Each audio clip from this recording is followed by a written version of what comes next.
a fuck about what them bitches gotta say. I'm a West nigga till they put me in the grave. I don't give a love fuck about what them niggas gotta say. I'm a West nigga till they put me in the grave.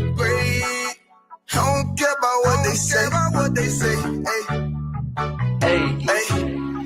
Fuck with my Akima, fuck with my sisters, then I got a problem, I'm never gonna miss you. I got 100 hanging out the AR, I got a 50 hanging out the pistol. He say it's corner, I'm just being realistic. I be on them corner posted with the realest. If it's the Sabbath, then we going fishing. I'm really no man, that's a God-given mission. I'm really on 10, but I'm strapped in the pistol. I get the order, be glad of this mission. Hebrew Academy graduate, nigga. Training, go through the baddest conditions. I don't fuck with none but the baddest of bitches. She righteous, submissive, she glad to be with me. And that thing Putin like Batman, nigga. She know I'm a prophet, she glad to be listening. Disrespect, I ain't having that shit. Tell her go make some business from scratch. She bitchin' a different breed of black man. We don't do the back thing. I remember back when I was really trapping, trying to get the racks in, selling dope to black men. But now I'm trying to make it straight. Like, don't forget about my face. We standing up straight, can't fold us.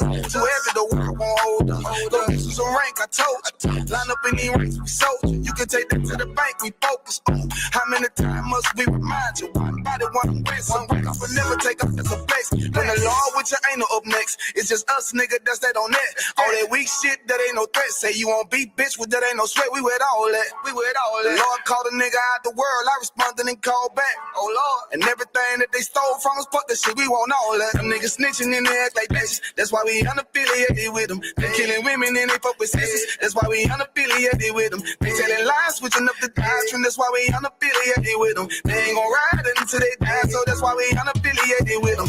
Come on, the commanding general, Yahanna, we unaffiliated with them. Like they tongue and they say they keep that shit 100, we unaffiliated with them. They telling lies, switching up the doctrine. That's why we unaffiliated with them. They ain't gon' ride until they die, so that's why we unaffiliated with them. That's why we unaffiliated with them. I cannot fuck around with fake niggas. We taking ground when we in your city. You better have the women, have the liquor. Keep that bitch on me, please don't but the same. Don't be a fool and be another victim. Say you a goon, you just another Christian. How you my brother, you ain't in the wicked. In the gutter, deep down in the trenches. We with them niggas locked up in the prison. Talking Hispanic, Native American, Indian. We ain't just talking shit, but we living in it. We be everywhere, you can't miss it. And we be precious hell, take a picture. And we special now with the scriptures. Play, we gon' script them, yeah, we some killers. These niggas tripping, they mind blown. Swear business, forgive me if I'm wrong. I don't need it pause when niggas say that they be looking for niggas to slide on.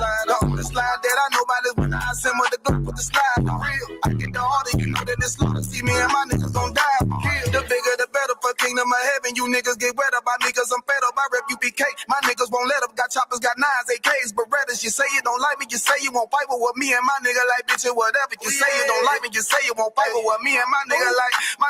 Them niggas snitching and they act like bitches. That's why we unaffiliated with them. They killing women and they fuck with sisters. That's why we unaffiliated with them. They telling lies, switching up the doctrine. That's why we unaffiliated with them. They ain't gon' ride until they die, so that's why we unaffiliated with them. Come on, the commanding general, Yahanna, we unaffiliated with them. Like they tongue and they say they keep that shit 100, we unaffiliated with them. They telling lies, switching up the doctrine. That's why we unaffiliated with them. They ain't gon' ride until they die, so that's why we unaffiliated with them. Yeah. See, they always ask us like, why y'all don't fuck with such and such? Why y'all won't come together with such and such? I be like, we unaffiliated with them. Understand me? Like, niggas be out here on some weirdo shit. And to be honest, that's why we unaffiliated with them. Hey. That's why we unaffiliated with them. Yeah. Oh.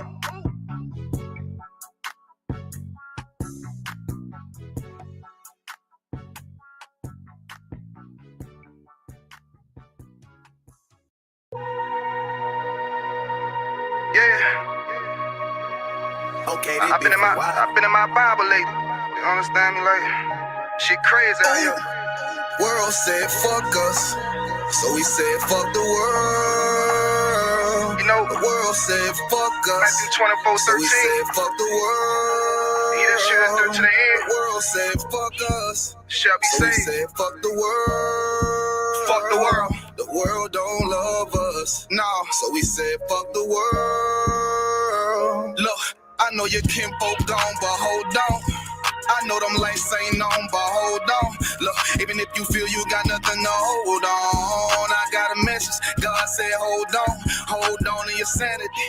I know you in a position that you ain't plan to be.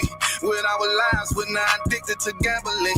You feel the pressure and the thoughts in your head are scrambling. You feel the storm getting closer. You feel like giving up before you even start, then it's over. You feeling like fuck it, you going through too much to be sober. Life is passing you by as you do this over and over, over and over, over and over, over and over. Time to make a change now.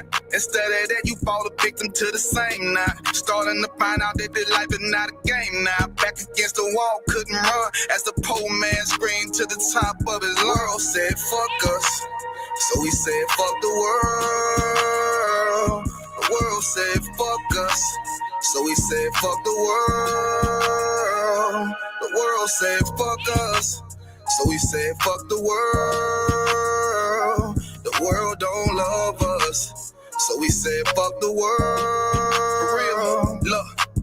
Cover your eyes, don't wanna see the blood on the leaves. Bodies of eyes innocently hanging from trees, floating in screens, blood in the water, blood on the altar. Still don't believe justice is coming. Heavenly Father, did not Christ say vengeance is mine? Don't even bother. When he return, it's gonna be slaughter. Ooh, I know you don't wanna face it, but what's real love sound like hatred. And you gotta be fucking crazy if you think they gonna get away with killing all them babies, feeding them to alligators. All the women that was raped, the transatlantic slave trade made us build a nation that we can't partake in. School to prison, pipeline, mass incarceration. All the lives that's been taken, hated to love it. You only talk about forgiveness cause we never get justice. I think you really reluctant.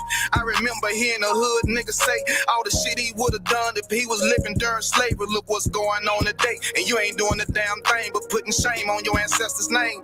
But who's to blame? All these drugs, pills, weed, beans, lean, and cocaine. I get the feeling that we living in a big dope game. World said fuck us, so we said fuck the world. The world said fuck us, so we said fuck the world. The world said fuck us, so we said fuck the world. The world don't love us, so we said fuck the world.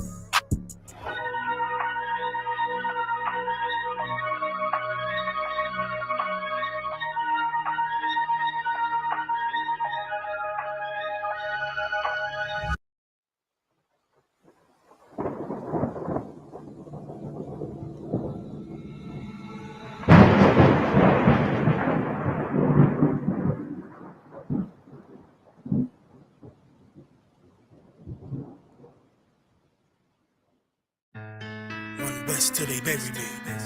I'm one west till they bury me. I'm one west till they bury me. I be one west to the death till they bury me. One west till they bury me. I'm one west till they bury me. I'm one west till they bury me. I be one west to the death till they bury me. I be one west to the death till they bury me. They ain't scaring me. Rip the soul out of Pharisee. Speaking heresy and get you fucked up apparently. It's like they daring me. I said chill, they ain't hearing me. They ain't listening. Every bar nitroglycerin. Hit your heart, bring it back to start, make you live again. Getting dividends, so we start getting ignorant. I be on that soldier shit. I told you shit phenomenal. Nobody a domino. So what you sucker trying to do? Rhyming comical. Guess it's funny until I'm bombing you. Bring apocalypse to them pussy niggas that's popping shit. Team of all-stars, I coach them up like I'm Popovich. Fuck the politics and the lobbyists and apologists. They vagina, so we gon' check them like gynecologists. It's kinda obvious how the situation is ominous. The way I vomit this and regurgitate for the audience. They start applauding this cause the competition is fraudulent. From the era where niggas smoke you up like a parliament. The flow been stupid, shit has gotten retarded since all the dominance of one west rising to prominent. Cause I be one west to the death till they bury me. I'm one west till they bury me. I be one west to the death till they bury me. I'm one west till they bury me. I be one west to the death till they bury me. I'm one west till they bury me. I be one west to the death till they bury me. I'm one west till they bury me. They want a nigga quiet, mute my maneuvers, but I ride like I got group eyes for Uber. Rhymes hard like they've been viewed by Medusa. 9 milli Luger, 17 in the Ruger. Only need a few to sit up in your medulla.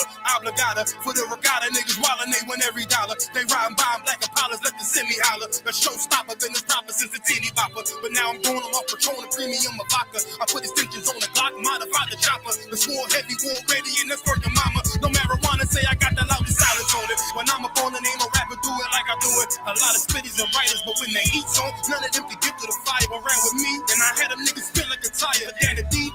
And I'm still dope as a piper. Every bar burn hard like a spoon with a lighter. Fuel igniter, I'm winning, coming through with the title because you death till they bury me. I'm one west till they bury me. I be one west to the death till they bury me. I'm one west till they bury me. I be one west to the death till they bury me. I'm one west till they bury me. I be one west to the death till they bury me. I'm one west till they bury me.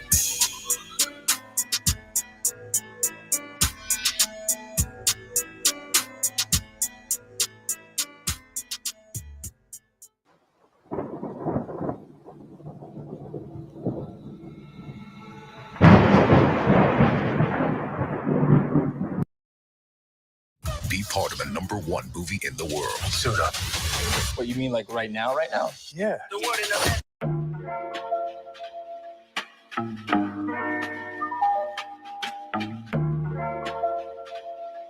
Yo, I stay away from the streets and the trouble to get in.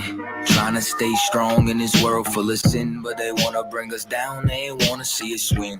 They wanna kill us all, Lord, tell me, can I live? Can a nigga live? Can I live? Can a nigga live? Lord, tell me, can I live? I know the hatred's deeper than the color of your skin. So can I live? Can a nigga live? Can I live? Can a nigga live? Lord, tell me, can I live? Know the hatred's deeper than the color of your skin. Can I live? America KKK, land of the good smokers, home of the slaves, and I'm just trying to be great. Tell me, how can I live with this drama every day? I'm a light, I'm a beam in this darkness. It seems that real life is a nightmare. Can I live my dreams on this earth? Since I was young, I realized I had a destiny bigger than the fiction that disguises what was best for me. Better than the hate and all the lies that be the death of me. As of late, since we've been hypnotized since elementary, thought it was my skin, but studied something that was new to me. They hate me because of what my ancient ancestors used to be. Healers, teachers, deities, not all of them were kings and queens. Our nature was natural, not supernatural. Now they call it magic and voodoo, that shit ain't practical. All the roots connected, always more to learn of that, you know. Don't let the shit go over your head. Same snakes up in the garden, but the skin just shed. They'll always try to convince you that it's all in your head. Just know you gotta do better before you hit your bed. I stay away from the streets and the trouble.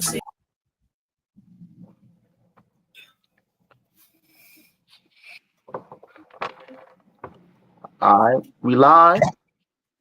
Yeah, let's clap it up. All right, got a little echo. Got a little echo going on. Give it up for the generals, captains, the officers, the troopers, the sisters, and the young men. One West coming out of Harlem, New York, 125th Street under Commander General YAHANNA. And since 1969, we've been bringing out the truth. And so-called blacks, Hispanics, and Native Indians are the true children of the Bible.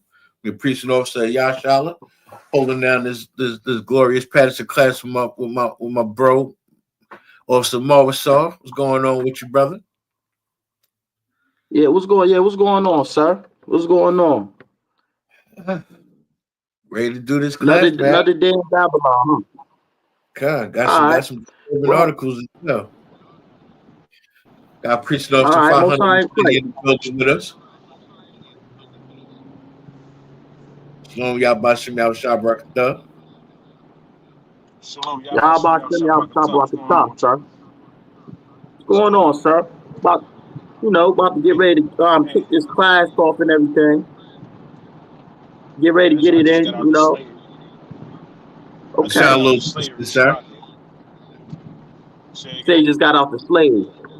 Okay, yeah, you sound a little distant. Yeah, I'm in the car. Doing the dash, trying to get to the house. Most high Christ. You drive it safe, you know. Yeah, most high Christ. You know what I'm saying? I got class on. You know what I mean? Sure. Right. Today, sir, Officer Yash, I don't know what you had planned to bring to my table, but I want to start off with that, with the regeneration and the wages of sin is death. And today's class is going to be, heaven and hell, because a lot of our people, they believe that when you die and you pass away, that that you're gonna see your family members again in the sky, and you're gonna have conversations. Biggie Smalls' mother passed away today, Damn. and some brothers and sisters were saying, well, she never got justice for the Notorious B.I.G.'s death. You know what I mean? And some sister came on there and said, well, now that they're going to be together, and she's going to get to ask Biggie who really did it and who he's saying, because they believe that they're going to be up there in the sky with wings on, speaking to each other, and that is not in the Bible. That is not biblical at all. You know what I mean? That's not what heaven and hell is. The kingdom of heaven and hell is established on earth. First and foremost, now I mean, heaven is just rulership. It's the ruling kingdom. And we're gonna pull out some scriptures right now. Hey, Officer Ayaj, my lord, let's go to Matthew 6 and 10. I mean, and it's gonna break down what the kingdom of heaven is, that the kingdom of heaven will be done on earth, that you're not going to stay up there in the sky and fly with wings on and a pamper. You're not going to be up there with your loved ones having conversations. Our people believe they're going to be up there in the sky having conversations.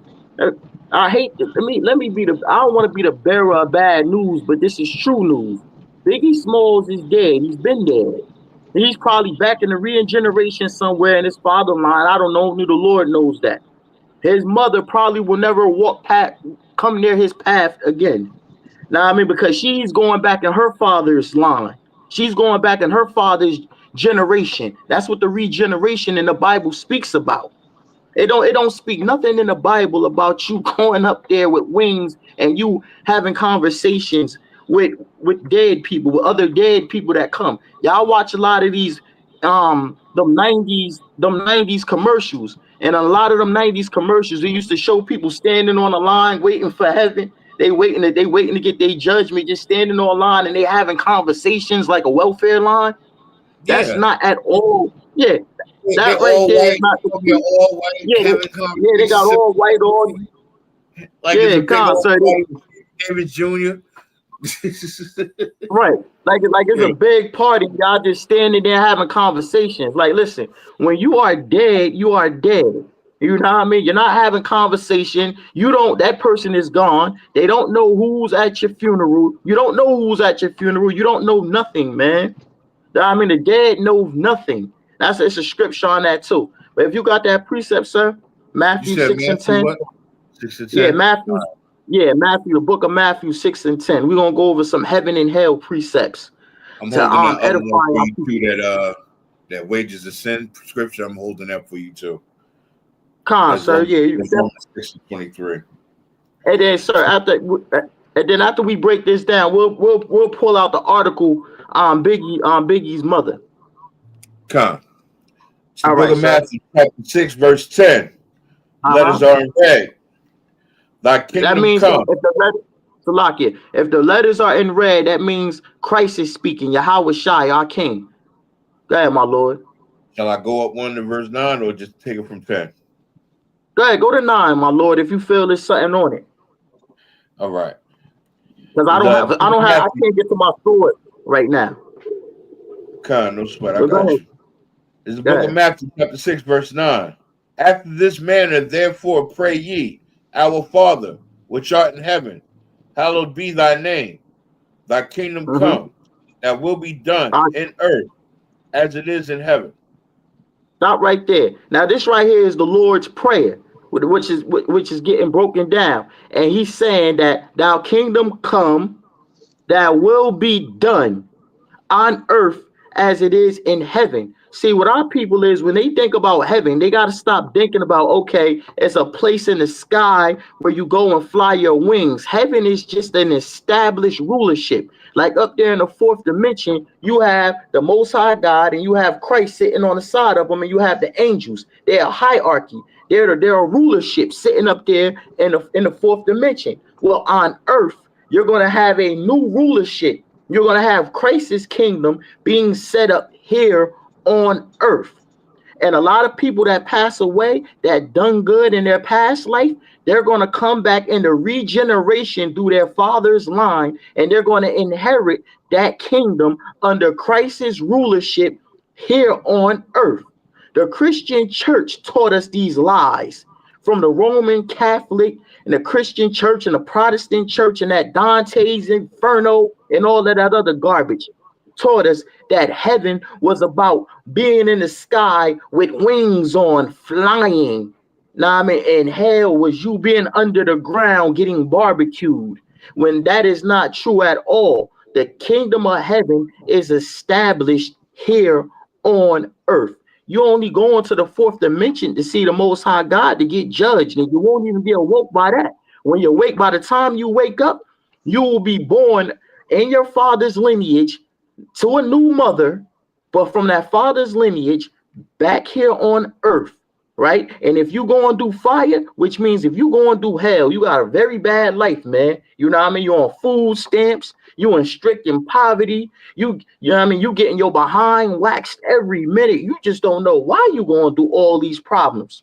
It's a good chance that you are suffering hell from a judgment, from the judgment of your generation, from the judgment of all your forefathers. It's called a generational curse. Is it any more on that, my lord? That's, or if you were just covering that main section. Okay, all right, sir. All right, so we could drop that. If you holding the wages of sin, you could bring you could bring that out too, sir. Come. You know what I mean? Book of Romans, because chapter 6, huh? Go ahead. Yeah, go ahead, my lord. It's the book of Romans, chapter 6, verse 23. For the wages of sin is death. The wages of what? For the wages of sin is death.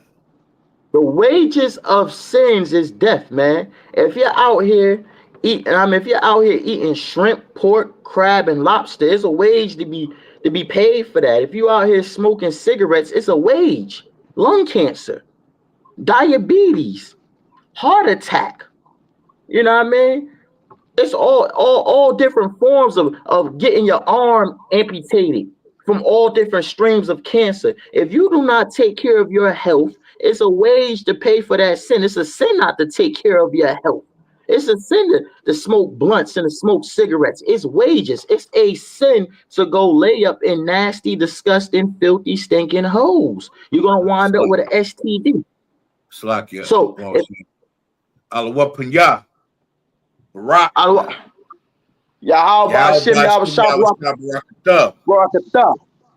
General Kabbalah Maf in the chat.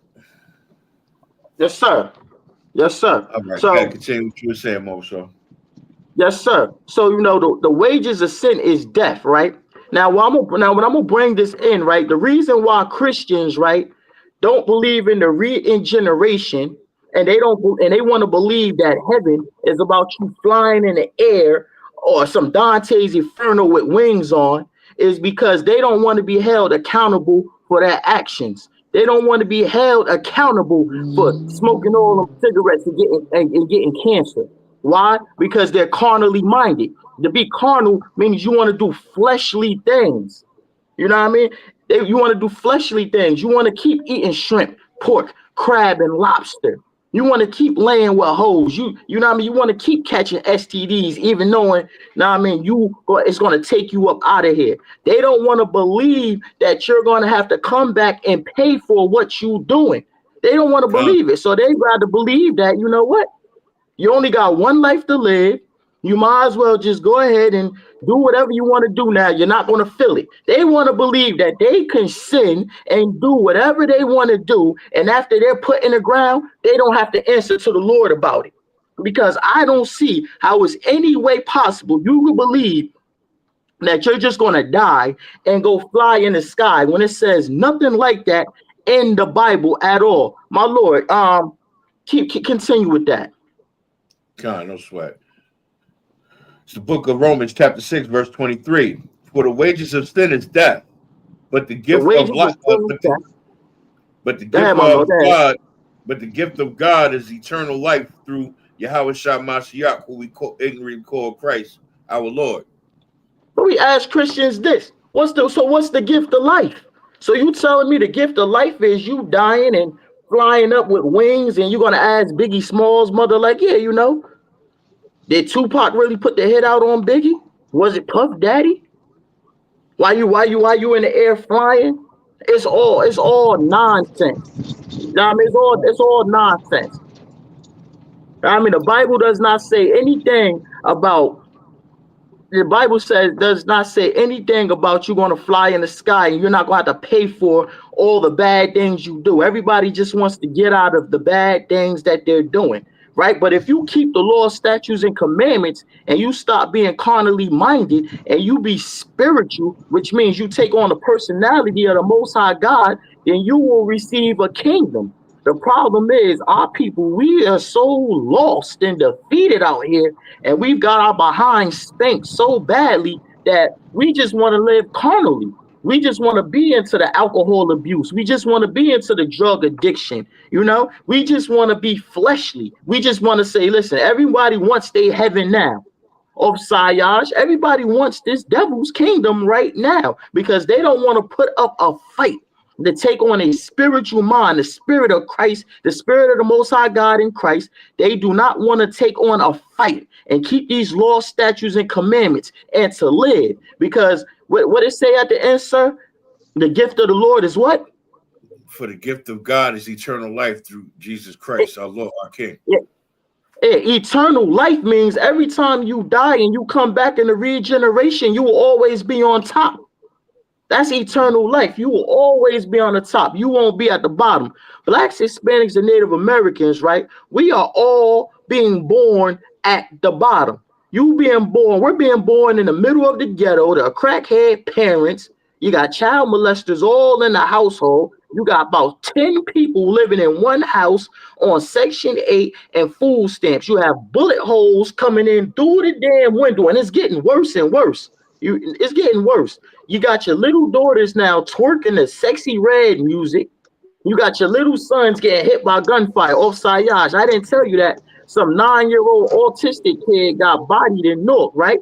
And when the father, a 9-year-old autistic kid got shot to death in Newark, and the father had to choose who he was going to try to protect. They were shooting. They was in an Uber, and they got out the Uber. As soon as they got out the Uber, bullets was just flying everywhere. So he fell on both of his kids, and he was able to cover up both of them. But one bullet got through and hit his autistic son in the head and unalived this brother. This brother could not speak. He barely could move. He was sort of like how my child is a little bit. I think my child's a little more advanced than him, but you know that's hell. That's hell. Yeah. At 9 years, that's hell. At 9 years old, and you in the middle of a ghetto, you go into your grandparents' house, and when you get out the damn car, it's bullets flying all over the damn street. And your father does his best to try to protect you, and you still get taken up out of here. That's coming back being born in hell. And our people don't understand. Yeah, sir. If we go to the book of Romans chapter 2, verse 6, it says, who will render to every man according to his deeds? So to them who by patient continuance is well doing seek for glory and honor and immortality and eternal life. But unto them that are contentious and do not obey the truth, but obey unrighteousness, indignation, and wrath. Right. You know, we so ignorant as a people in general, Mossad, because we stick to what we were taught, and we're so ignorant. You know, we're so stagnant in our ignorance. We refuse to accept the fact that just maybe what we taught and everything we know is actually wrong, or we've been misled or miseducated. You understand what I'm saying?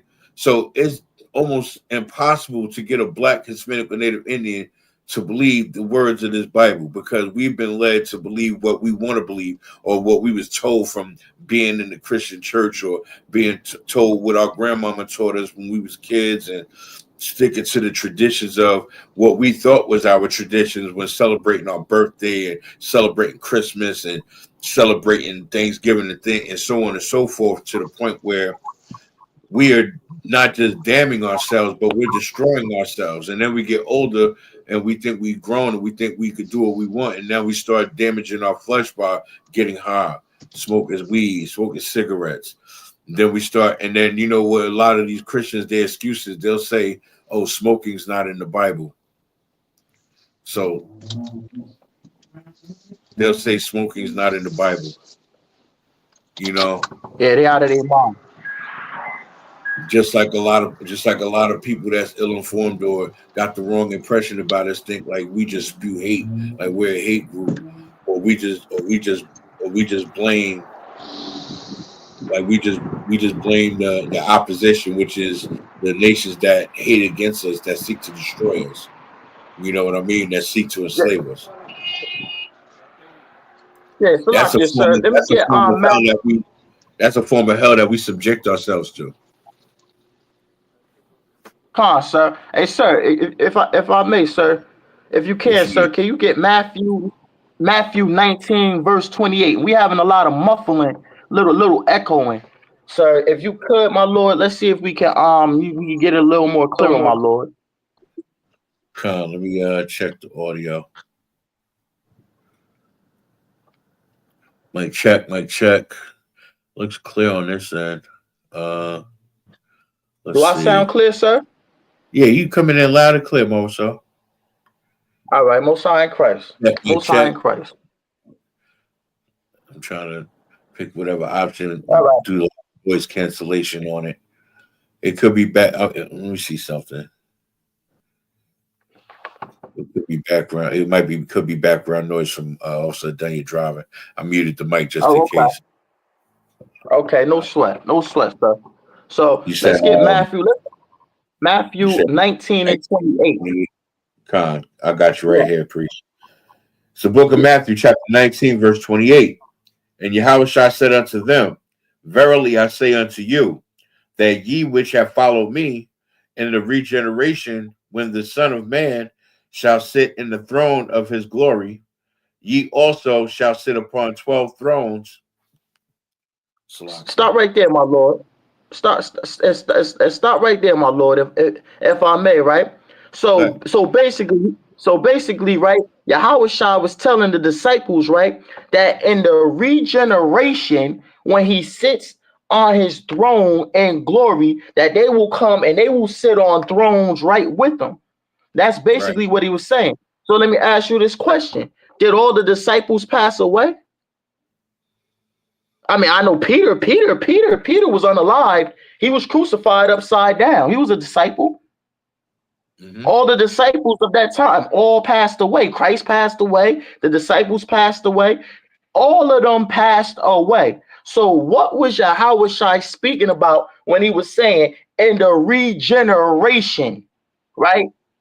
12, that you're going to come and sit on 12 thrones, that they're all going to be sitting as kings, that they're all going to sit on 12 thrones in the regeneration.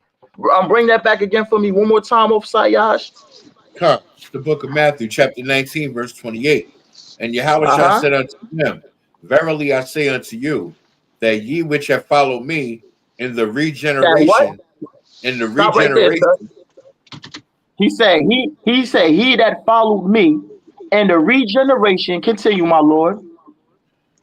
In the regeneration, when the Son of Man shall sit in the throne of his glory, ye also shall sit upon 12 thrones, judging the 12 tribes of Israel.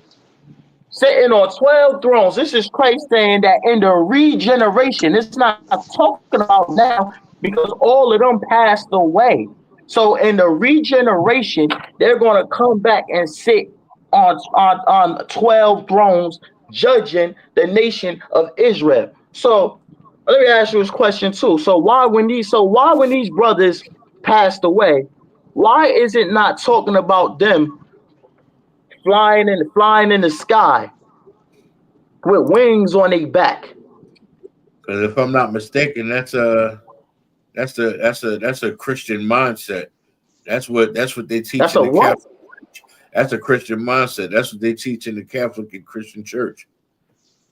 They teach that, and they teach that in the Baptist church too, right? I remember when my uncle died. The pastor told him that he didn't get a mansion here, but the Lord got a mansion for him in the sky in heaven.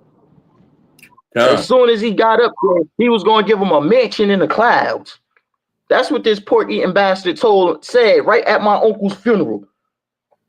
Right? But so they're not pulling this out the Bible. This right here is talking about throughout generations. Christ is saying when they come back in the regeneration through your father's seed line, through generations and generations. I'm trying to figure out how people can understand a family curse. They say, yeah, we got a generational curse.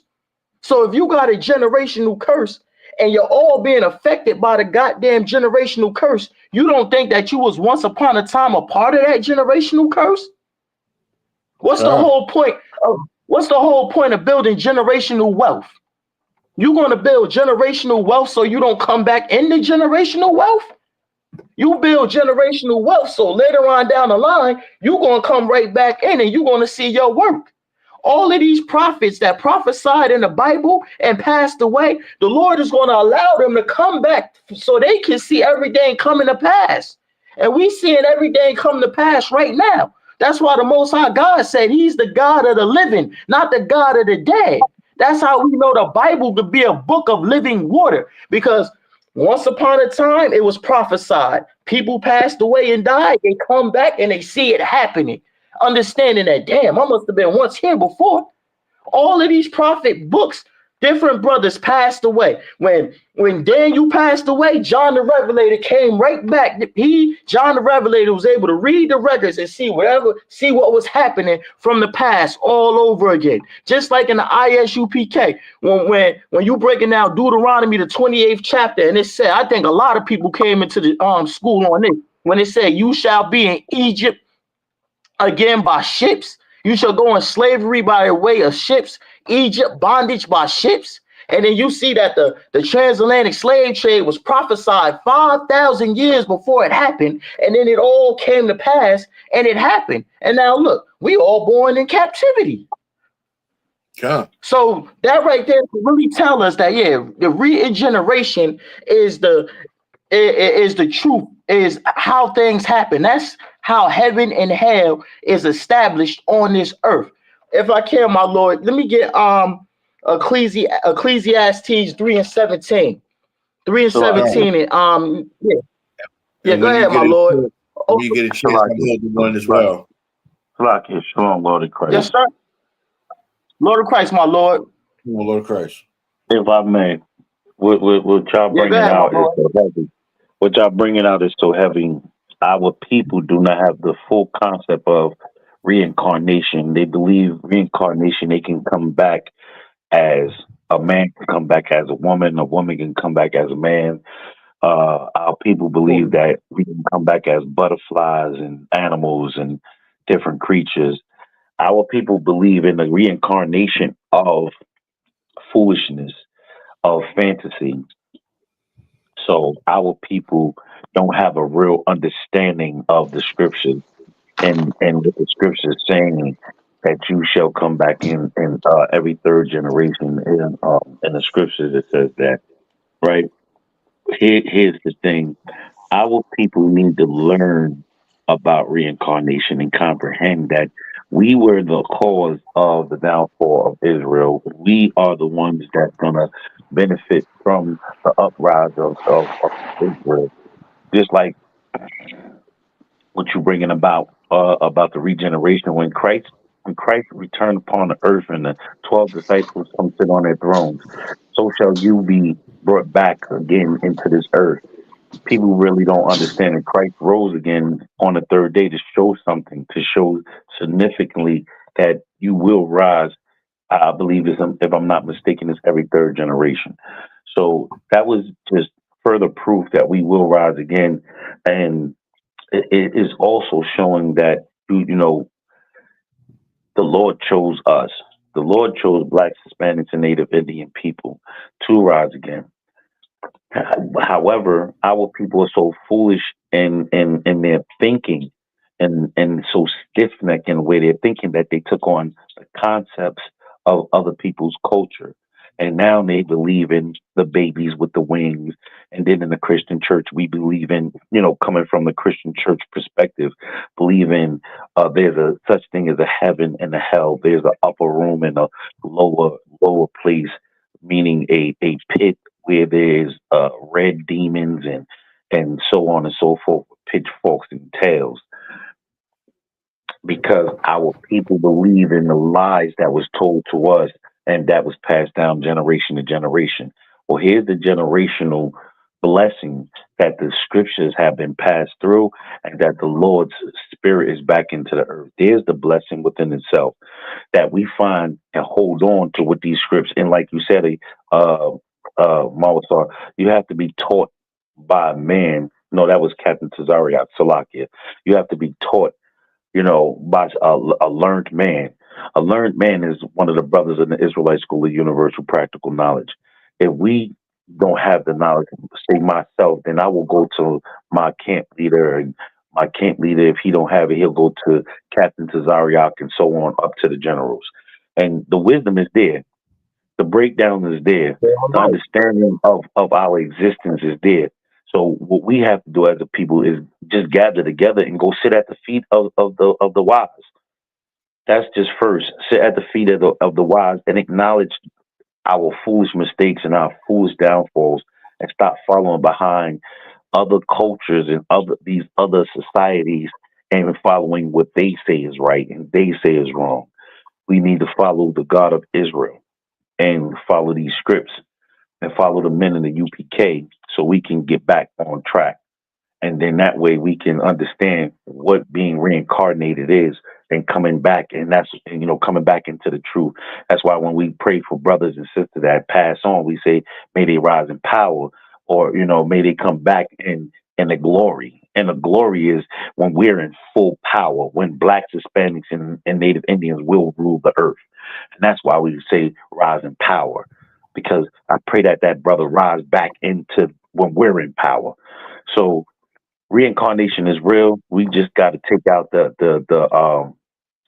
fantasy of it, the fantasy that what is it, sci-fi, the sci-fi mindset of it, but what y'all bringing out is very heavy. Shalom, Lord of Christ, Salakia. Shalom, Lord of Christ. If I may, yes, sir. A precept to support what he's saying and what you're saying is in the book of Matthew, chapter 25. Muffled, you said muffled? Hold on, let me check that. Yeah, a little muffled. We got to get a little clearer because it's a heavy class we bringing out. Here we go. You can hear me clearer now? You're a little clearer, sir. All right. It's the book of Matthew. See if you can a little bit more. It's the book of Matthew, chapter 25, verse 46. And these shall go away into everlasting punishment, but the righteous into everlasting, into life eternal. We're going to suffer these generations. You just brought out Salakia. You just brought out a heavy. This precept you bringing out is very heavy, but it's coming out muffled. We have to try to get. Let me see. We have to try to get it a little clearer. Double check. It's a heavy precept you bring. Coming in a little choppy too. And I'm not sure if it's mine. What's going on, sir? I double check your end. I don't know if it's mine or yours. Let me see. I check my. He's coming through clear on my end. Okay. I sound good, sir. Coming through. Yeah, you're coming through clear now. You're coming through clear. Yeah. Now what I was saying. Hold on, his mic is muted. Somebody say something?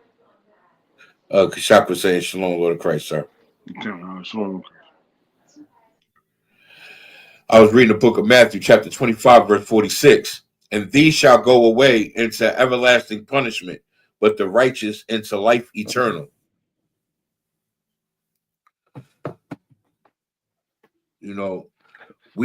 We're gonna suffer generational curses until we get it. Like we was breaking down in class yesterday. It's like when your father tell you to do your chores, tell you to clean your room up, go brush your teeth, wash your face, go take out the garbage, and you don't do it. or you drag your feet doing it, and you get your pamper popped. It's the same thing with these law, statutes, and commandments. If we don't follow them and abide by them, Yahweh Shah Mashiach, who is our king, is going to be sent down on earth to physically punish us. But God, the Most High God, he's the one that could punish us spiritually and physically, because he's the only one that has the power that could remove us from the flesh and from the spirit. He might get on some business and not even allow us to rise again. You know, we could be so rebellious and disobedient to the point where we can do worse than mess up generational curse. He could just remove us from existence altogether, the whole lineage. You understand? So we have to be mindful of. We have to be mindful of even of the sin we do, because if we don't stop and repent and strive to do better and be better, we could end up being removed from existence if the Lord so chooses to do so. You understand? It's more than just coming into the truth and cleansing yourself of those demons that you have upon you. You know, is a lot more work you have to incorporate. It's more than just fighting. It's more than just putting your brick in. You have to really embody these law, statutes, and commandments and live them.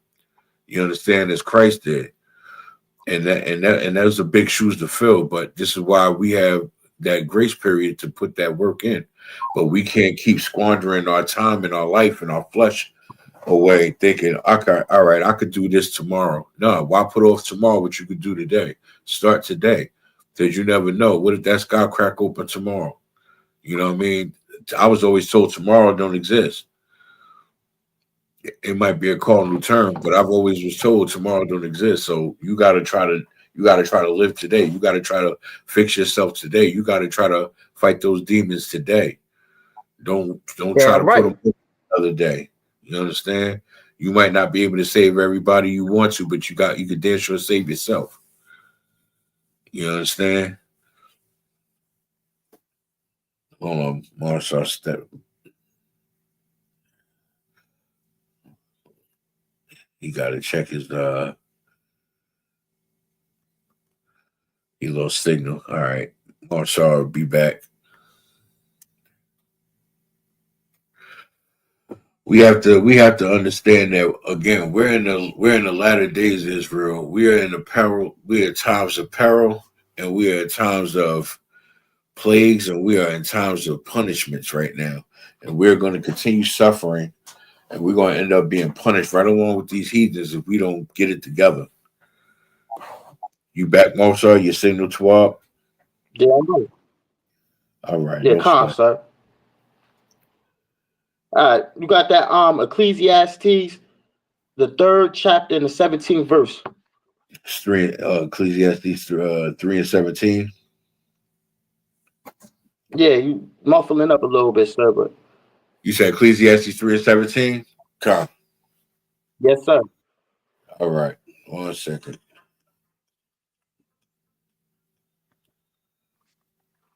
These damn ads. Yeah, because we have to know. Yeah, because we have to know that the kingdom of heaven is going to be established on earth, man. You're not. I mean, we have to get that Christian mindset out of our people's minds. You are coming back on this earth.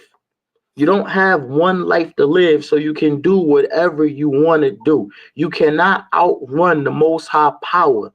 You cannot. He will send you back on this earth. He's going to send you back on this earth to live, good or bad. If your judgment was bad, you're going to be destroyed when you get back on point blank, period. You know what I mean? That is what's going to happen. You'll be born with diseases. You'll be born with disabilities. You'll be born with ailments. You'll be born with a lot of rough and bad things you're going to have to overcome because of what you've done in a prior life. You have that, my Lord? God, it's the book of Ecclesiastes, chapter 3, verse 17. I said in mine heart, God shall judge the righteous and the wicked, for there is a time there for every purpose and for every work. Con, sir. Let me see. Go up to under where it says under the sun. Oh, okay, con. It's the book of Ecclesiastes, chapter 3, verse 16. And moreover, I saw under the sun the place of judgment. Stop right there. Okay. Stop right there.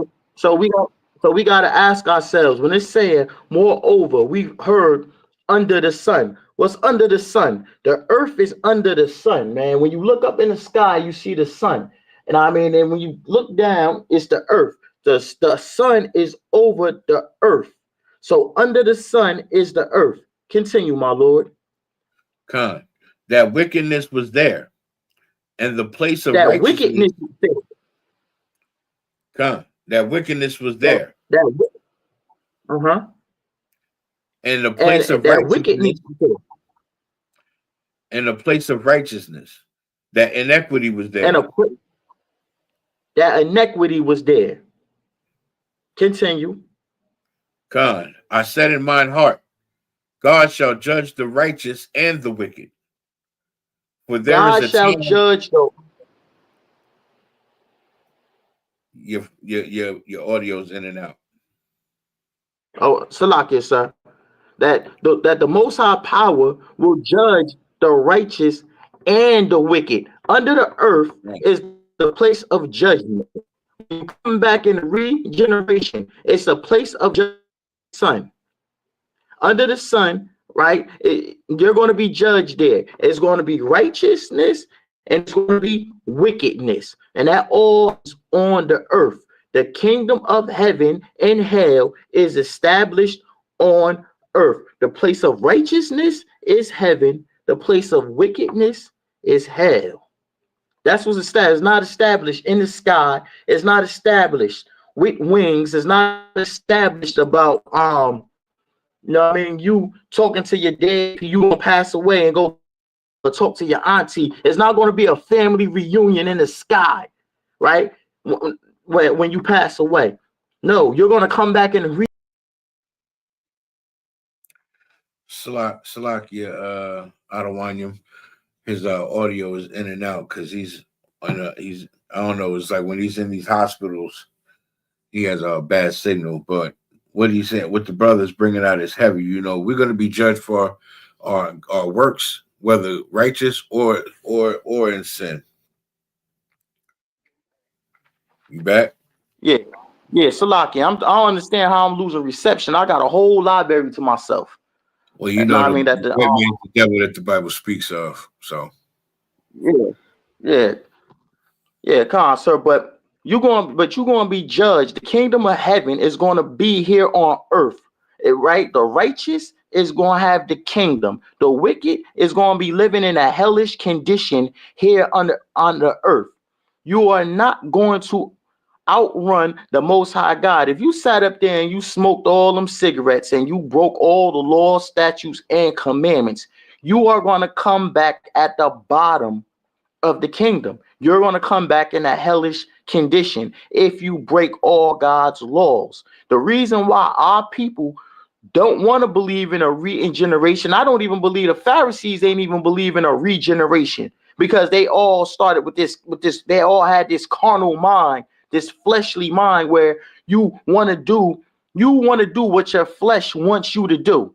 When you want to do what your flesh wants you to do, you ain't thinking about no damn reincarnation. Man, ain't no damn reincarnation. I need to have fun right now. I need to lay up with this damn hoe right now. I may not never get to have nothing this good ever again.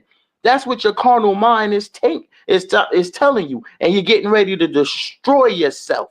That's the lust of your flesh. The lust of your flesh keeps you from believing that you're going to pay for the wrong that you do. You admitting that it's a regeneration and that the kingdom of heaven is going to be established here on earth is you admitting you have to stop being a disgusting bastard. Meaning you have to learn how to battle your flesh. You have to take responsibility for your flesh and have to say, you know what? We don't have one life to live. We're going to be judged when this life is over. And we're going to be brought back. And we're going to be punished for the things that we did is wrong. So that's going to mess with your flesh. You think them Pharisees and them Christian pastors, You want to think about something like that? They getting all this money. They stealing all these fake tides money, buying jets, being sexual deviants with these children. The carnal mind and they lust on their flesh makes them feel like they in a heaven right now. And they don't want to give it up. Those are the same bastards that they want to walk with Christ. And before they can't. If we go to John 3:16, right, we'll go up some when he's talking to Nicodemus, right, sir? Nicodemus he's telling Christ, we know you who the Lord sent because can't nobody do these miracles. Know what I mean? So they know who he was, but they wasn't trying to give up the nothing that they had, but they were so carnally minded. They ain't believe in no regeneration. They ain't believe that no kingdom was coming. And they mind these pale-faced oppressors is ruling over us, and they gave us the crumbs. We got the crumbs off our master's table, so we live in our life right now. We don't give a damn about that kingdom or no regeneration. You got one life to live, and we're going to live it right now. When we die, we don't know what happened when we die. We go up to heaven, and that's it. And we ain't got to feel nothing. They believe when they die, they don't have to feel anything. That's the main thing. If I may, you know what you're saying is heavy, and you had made a comment about these Christian pastors, and I'm sitting there staring at a precept that might break down exactly what you mean. It's the book of Revelations, chapter 20, verse 10. And the devil that deceived them was cast into the lake of fire and brimstone, where the beast and the false prophets are, and shall be tormented day and night forever and ever. See, they thinking that day and night. See, they thinking that they're in heaven right now because they're robbing our people and getting this money and stuff like that.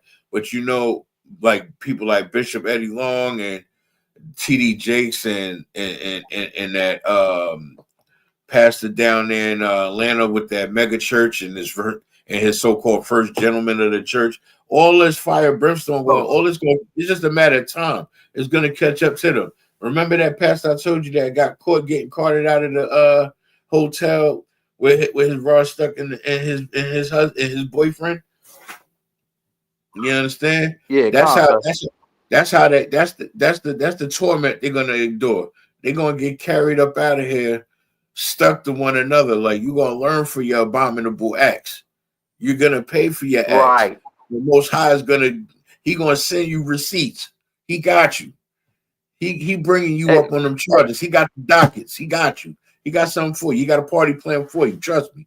Y'all think y'all getting away with it now. We is in the latter days for a goddamn reason.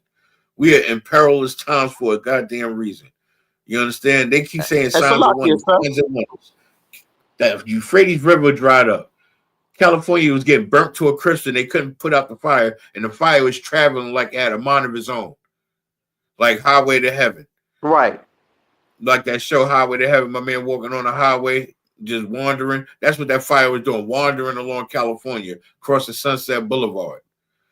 They would have never been able to put that fire out if it wasn't for the Most High giving them a breather. And they don't know it's gonna come back. It's gonna be another one, and it's gonna be another one. I got a clip for you to show that the government has a machine that manipulates the weather. They think that they're God, and they can make it rain, and they can make it thunderstorm, and they can make it snow. When you're ready, I'll bring that up. That sounds like that definitely sounds like the devil, sir. But what makes it so heavy, right?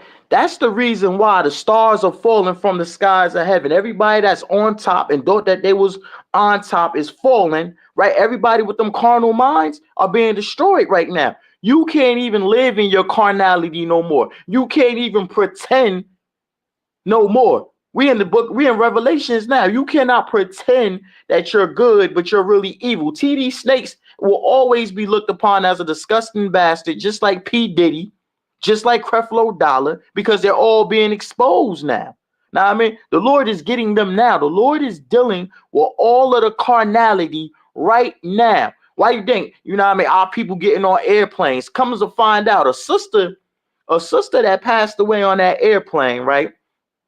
Where the 67 people were unalived and the Black Hawk helicopter hit the airplane. One of those sisters was a politician, and what she was working for, she was working to fight against the DEI thing, right? She was working to pass a legislation to stop Trump and them from going Now, after DEI and all hold of on, that. And she was say that unalive. She was again. unalive. Huh? Say that I again. said, She was who? yeah. She was fighting against who? Huh? She was She was fighting fighting against against Trump. She was fighting and that against plane Trump that from plane them went trying to down stop where? that. Huh? That plane, that Salaki, sir? helicopter crashing into that helicopter crashing into that plane prevented her from doing that, correct? Yeah. Right, sir. Right. Now, She was one of the dead passengers on the airplane. now let me Sir. ask you, do you think that was a coincidence? Or do you think that was by design? Sir. I mean, you know, I ain't no conspiracy. You know that I ain't person no, the I ain't same no. devil that the Bible speaks of. They'll I mean, yeah, unalive their own, let alone the opposition. yeah, yes, of course, sir. Now you Of see course, how they I'm made not really such an no uproar. conspiracy theorist, but a spade is something fishy behind it. You know they made such a big fuss about TikTok getting shut down and then being bought out by China, right? So now China's in control of everybody's information that's on what is it, TikTok or Twitter or whatever. Now check this smooth stuff out. I got a clip right now loaded up of somebody finding out that Easy Pass just got bought by China. China owns Easy Pass. China running Easy Pass. Yes, I got the clip loaded up. If you want me to throw it out there. Now look, think about this. Do they really want to go to war with China? They own TikTok and they own Easy Pass. They got all our personal information, all our bank information through Easy Pass, all of our account information. You know, our socials is tied to that too. Do they really want to play around? Sir. This is what Salaki, sir. Yeah, priest. You can hear me? Khan, I can. All right, yeah.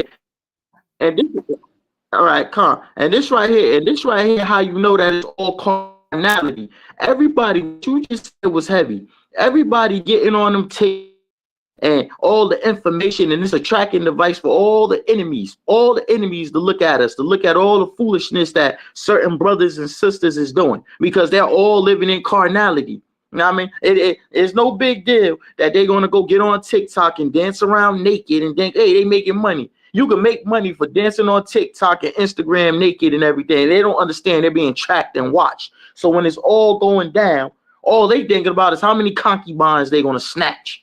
But because they're carnal, they don't see the spirit behind it. See, if you can look at the spirit of the so-called oppressor and all these heathens for being evil, you will always know that it's something being plotted against you. But because our people are so carnally minded, right? They thinking that it's no big deal behind them dancing on TikTok, acting like a fool, showing all the powers to be that we're weak and foolish. You know, I got a good all comes from having a carnal mind. God, I got a good precept for you. It's the book of 1 Thessalonians, chapter 4, verse 13.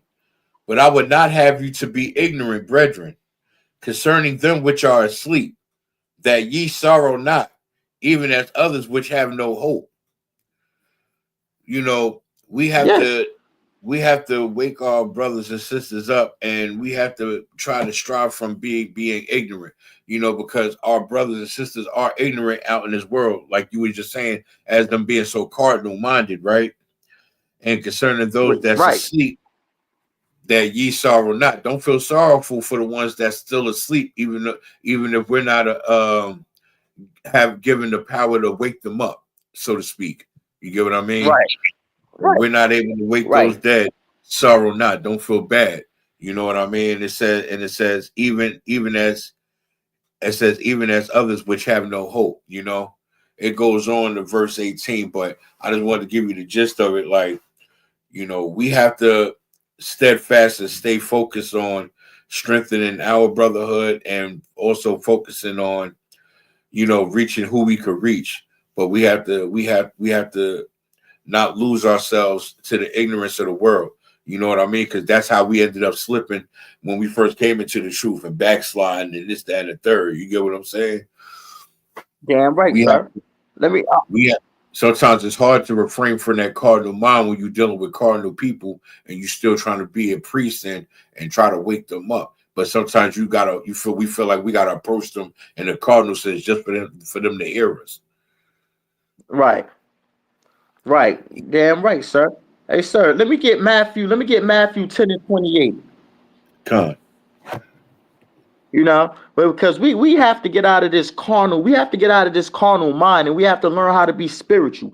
One thing about our people, right, is that they always talk about God this, God that, and it is nothing godly about them because they're so carnal. That's why they don't even believe that they're coming back on the damn earth.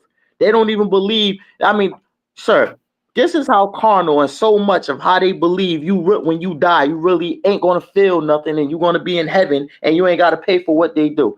There's a video out right now that was trending all over Facebook. It was Moneybag Yo, one of his right-hand men got unalived.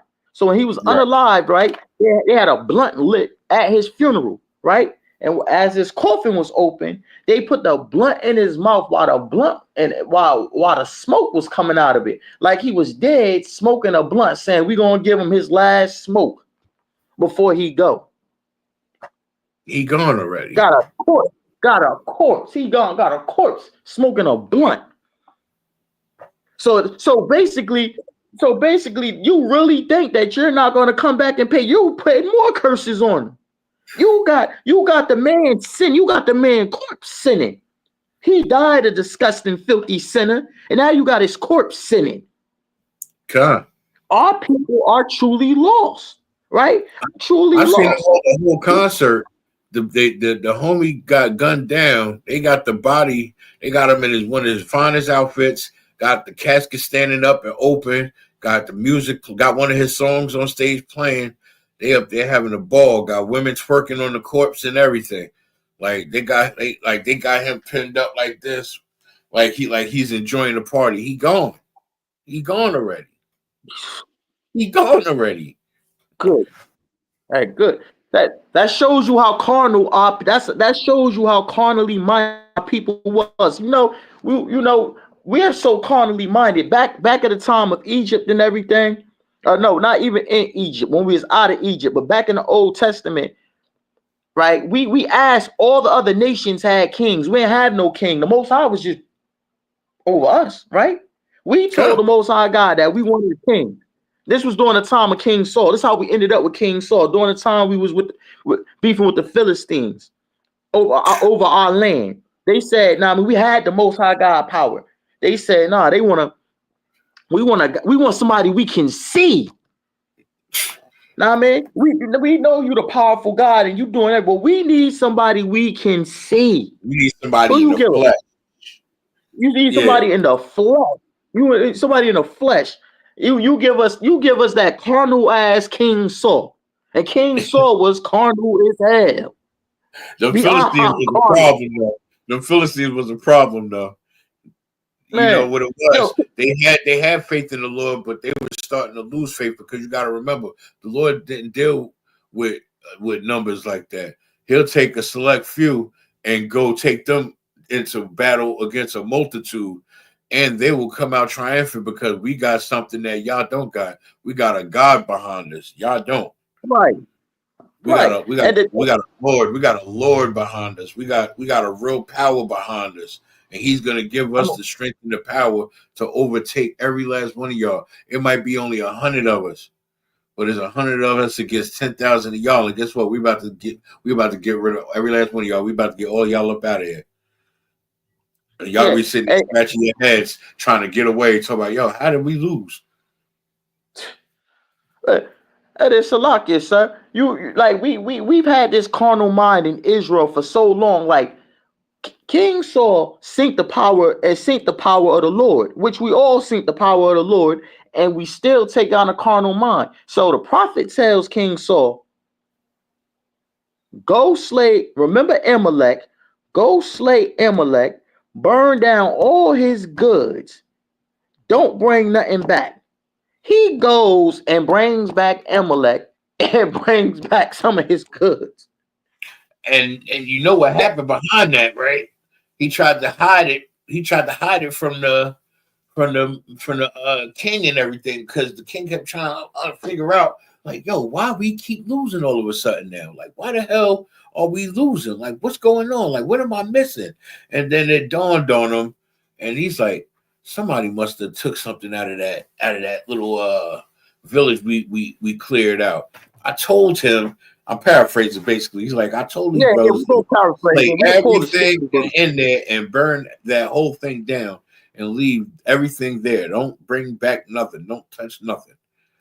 You know, now, and that brother that tried to hide that gold, that one brother that tried to hide that gold and cursed that entire army, did the same damn thing basically Judas did. And I wouldn't be surprised if that was the same.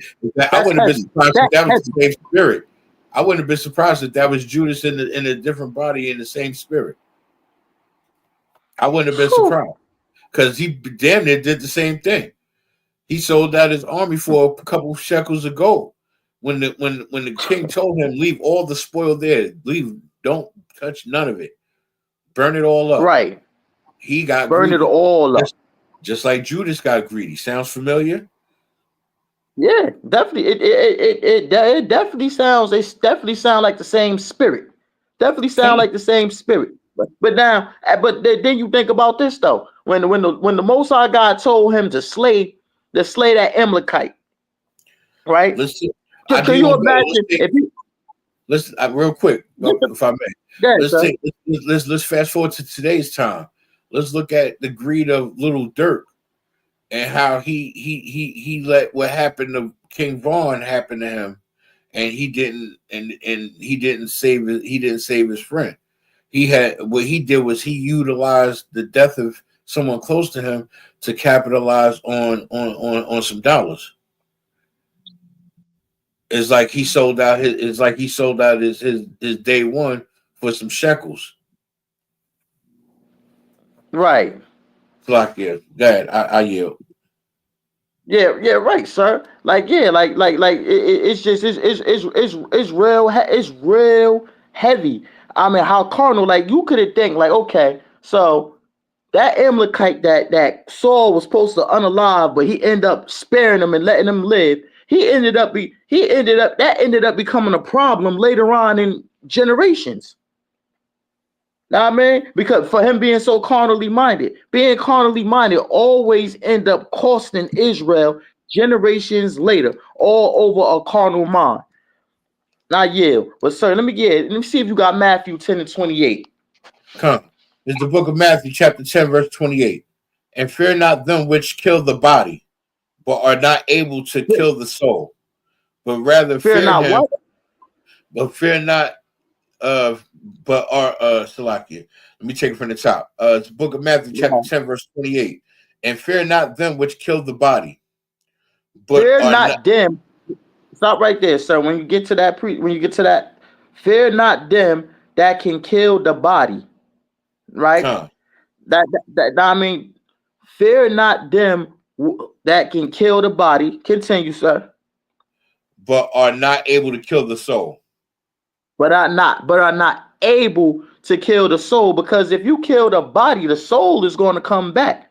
You unalive somebody, all you did was take their flesh. You died in this truth. Our King Yahawashi, he got his flesh. His body got killed. He went up there on the cross as a sacrifice, and he bled out, and he died right there on the cross, and his flesh was gone. He didn't fear who could kill his body.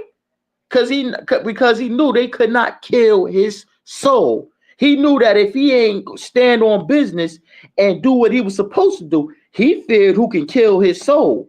Continue. But rather fear him which is able to destroy both soul and body in hell.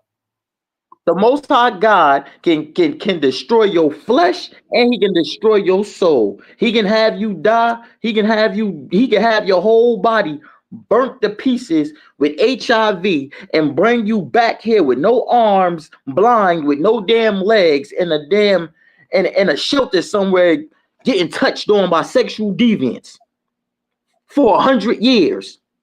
That's the power the Most High can do to you. He can bring you back in bad situations for the next 1,000 years if he chooses to. If he chooses to. This is when you getting spiritual and not carnal, right?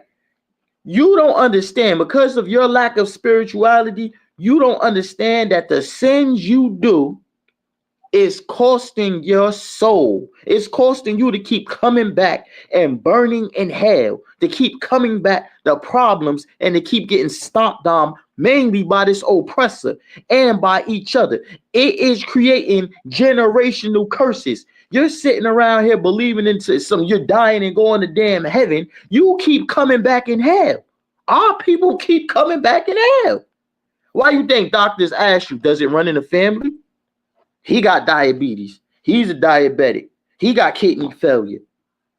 You know what I mean? He's known for having heart failure. Like, goddamn. All 3 generations, then it'll skip a generation and then it'll come back. Why do you think it skips a generation and comes back?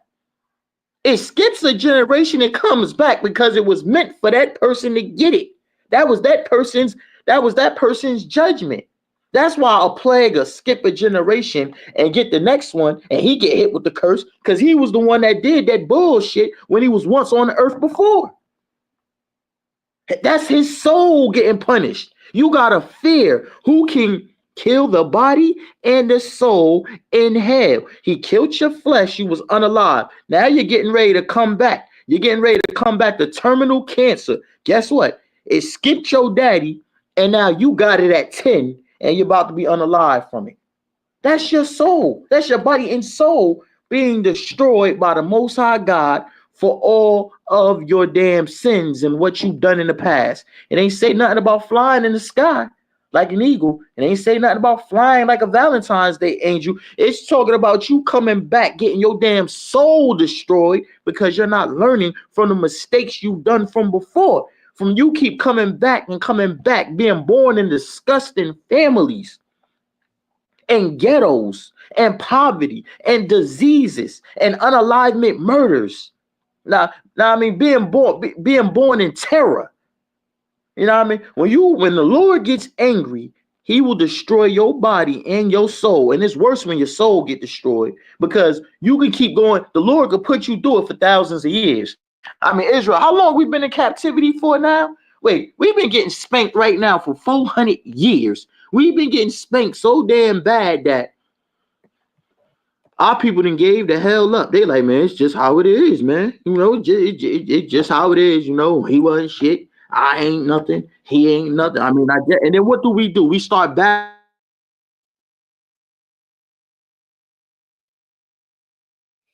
Your signal breaking up, Marshall.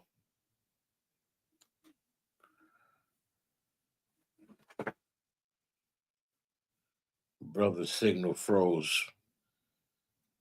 I'll just read a scripture until he get the signal back right. If we go to the book of Matthew, chapter 25, verse 41, it says, "Then shall he say also unto them on the left hand, Depart from me, ye cursed, into everlasting fire, prepared for the devil and his angels."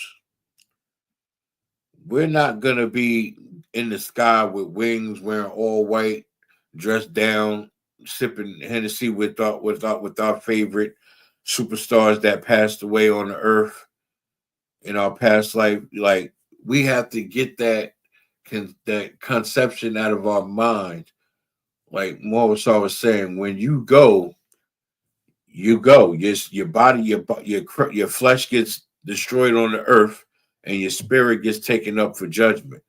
Once the Most High passes the judgment, he'll either have you sitting and waiting before you get brought back into earth, or he might just say, you know what? I don't think you're gonna get it. He might just have your soul in limbo and you just sitting. He might not allow your spirit to come back. He might feel you done so much wrong and you just won't get it. You just don't get it, that he will have you in torment, or he might just bring you right back and right back into a awful situation, a awful family, you know, a family of sinners and destruction, like Marisol was bringing out. You understand? He could bring you back under some of the worstest conditions for you to just suffer for eternity, and you're just gonna pass through each life going through that everlasting fire.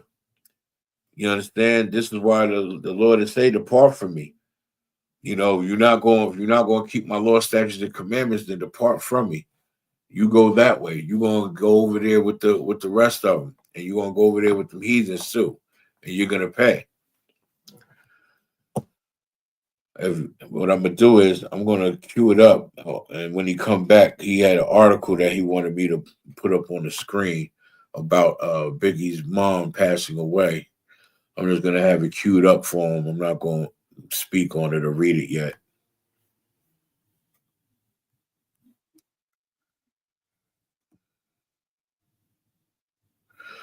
I'm gonna give him a couple minutes to get back into the chat.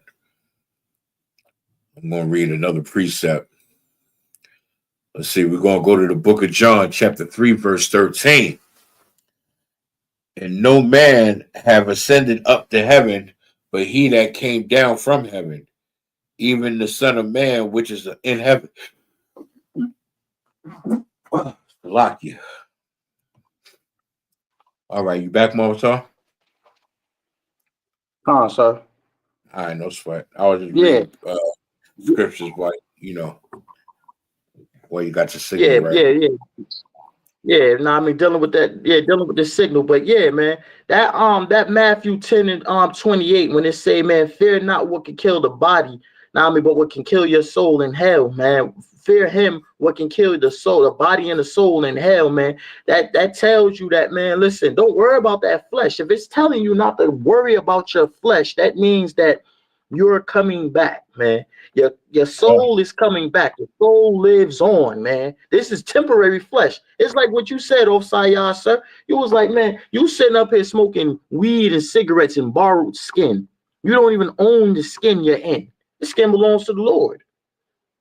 God. And I was just also reading Matthew 25 and 41 when it says, that then shall he say also unto them on the left hand, depart from me, ye cursed, into everlasting fire, prepared for the devil and his angels. Oh, I don't know. I think your screen froze up again. That prepare for the devil and his angels. Say that again, sir. Nah, yeah, your screen that froze up. I said, then shall he say also unto them on the left hand, depart from me, ye cursed, into everlasting fire, prepared for the devil and his angels. Right.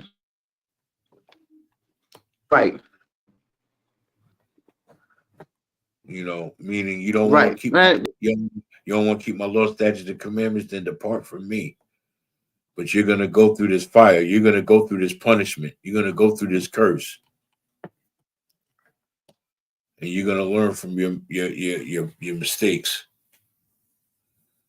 That's why, like, people in the world don't want to hear what we trying to bring out, and it's sad because y'all gonna go through it one way or the next, whether y'all hear it from us or the Most High pull up on you. And if the Most High pull up on you, may the Lord be with you. That's all I could say.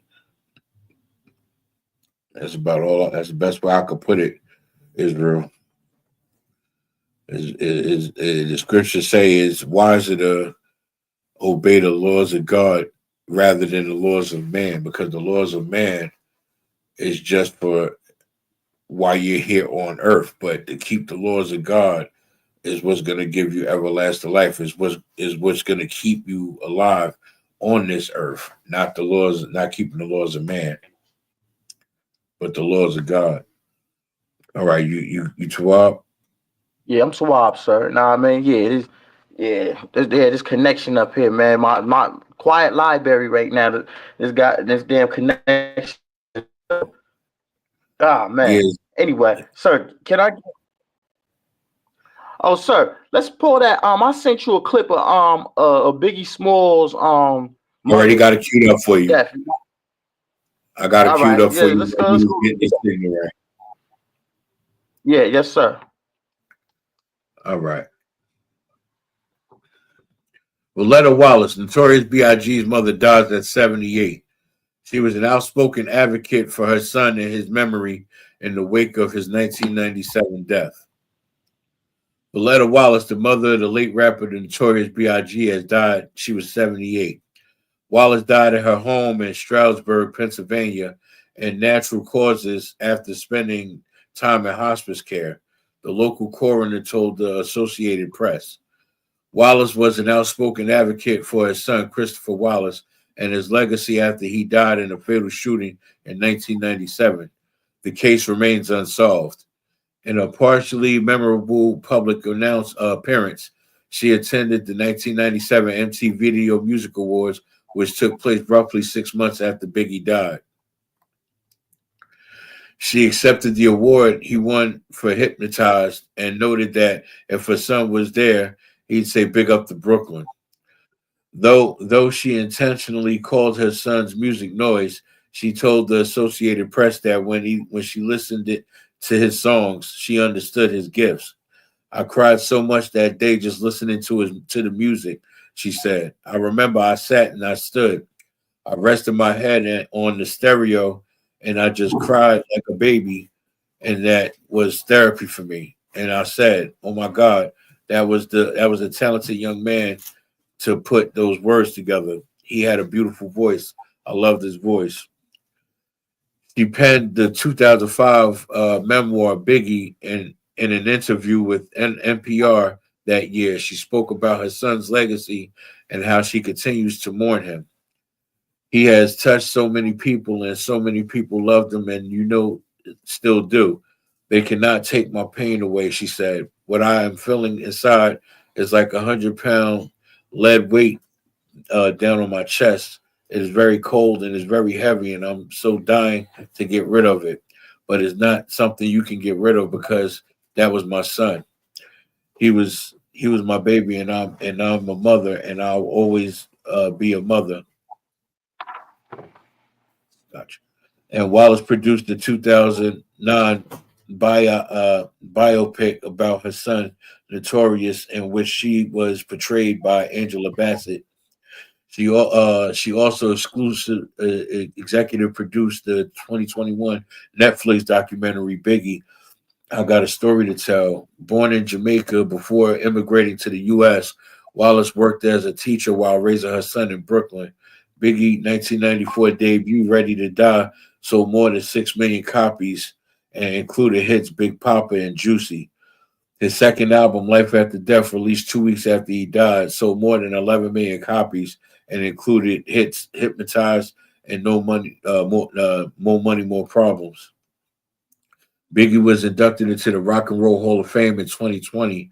Disgraced rap mogul Sean Diddy Combs, then known as Puff Daddy, was a close associate of Notorious B.I.G., producing his music, which was released on Diddy's Bad Boy Records, and taking a lead role in the tributes to Biggie in the wake of his death, including his police-covered tribute song and video, I'll Be Missing You, which was performed at the 1997 VMAs. Alongside Sting, Faith Evans, and 112, and Diddy was part of the group that accompanied Wallace on stage at the VMAs to accept her son's award. But Wallace spoke out against Diddy last spring, and he faced numerous allegations of sexual misconduct and was shown physically attacking longtime girlfriend Cassie Ventura in a 2016 surveillance video that surfaced in 2024. Speaking to Rolling Stone, Wallace said the allegations of violence and sexual abuse made it sick to my stomach. And I'm praying for Cassie. I'm praying for his mother, Wallace said. I don't want to believe the things I've heard, but I've seen. I pray that he apologized to her, and she, instead, if she saw Diddy again, she'd want to slap the daylights out of him. I liked him, she said. I didn't want to believe all the awful things, but I'm so ashamed and embarrassed. Diddy said has since been indicted on sexual trafficking charges and remains behind bars as he awaits trial. I think that's it on the article. All right.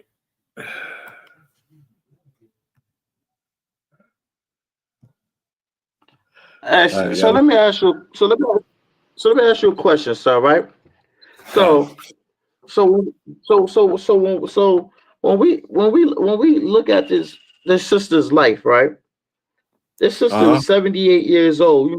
Her husband, Biggie's father, when they came over from Jamaica, walked out on her. They was married. He walked out on her, left her. Now I don't know if this sister was a monster or not. Probably was. You know what I mean? You only get the woman's side of the story, but he walked out on her. Okay. So Biggie comes up. They're poor. They're in the middle of they're in hell. They're like, you know what I mean? Let's call a spade a spade. They're in hell. They're in hell. They're in the ghetto. They don't have no money to barely feed each other. Then he goes and gets a sister pregnant. Don't have no money to feed her. So he starts selling drugs. He starts getting caught up in crime by the police. Him and his mother always fighting and arguing because it's hard for her to raise a young man. Then he makes music, he gets rich. Soon as he sniffs a little bit of riches, he's gunned down and unalive.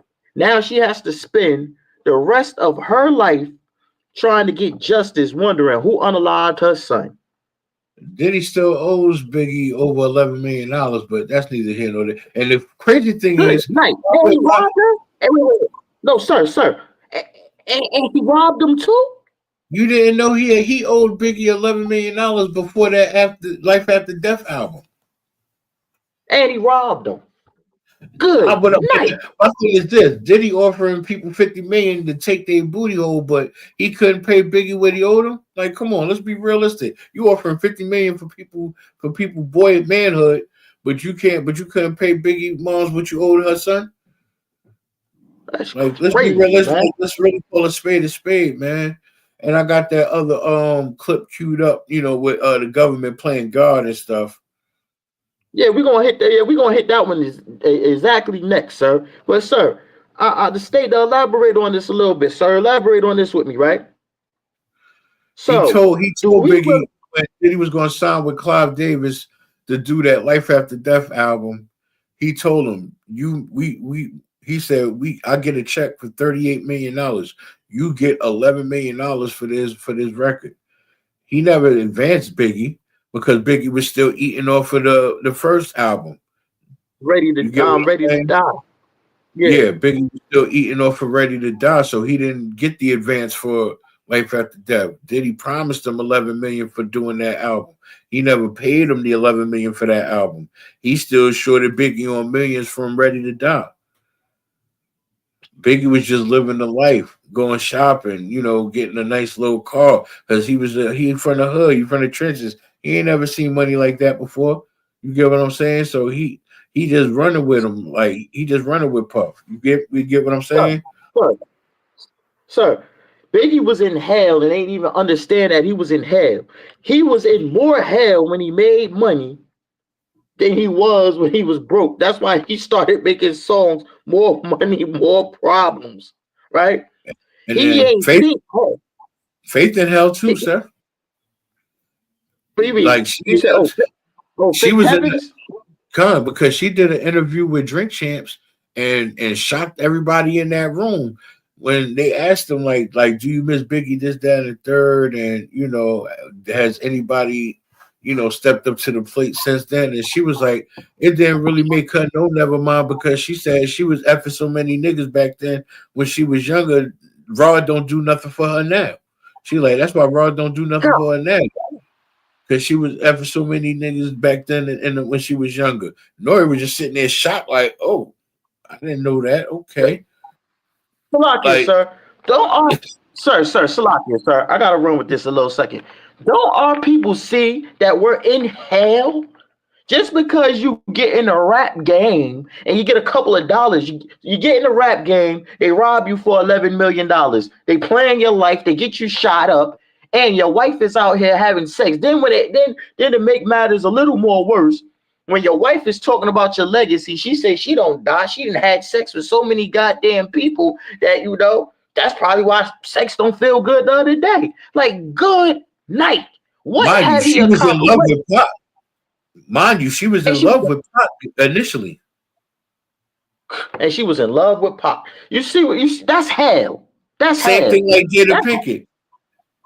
And why she kept telling Will she didn't want to be with him, but he kept pushing the issue. And that's why he became the beta male he is today. And she became the masculine spirit over him like she is today. That's why her kids are confused transformers.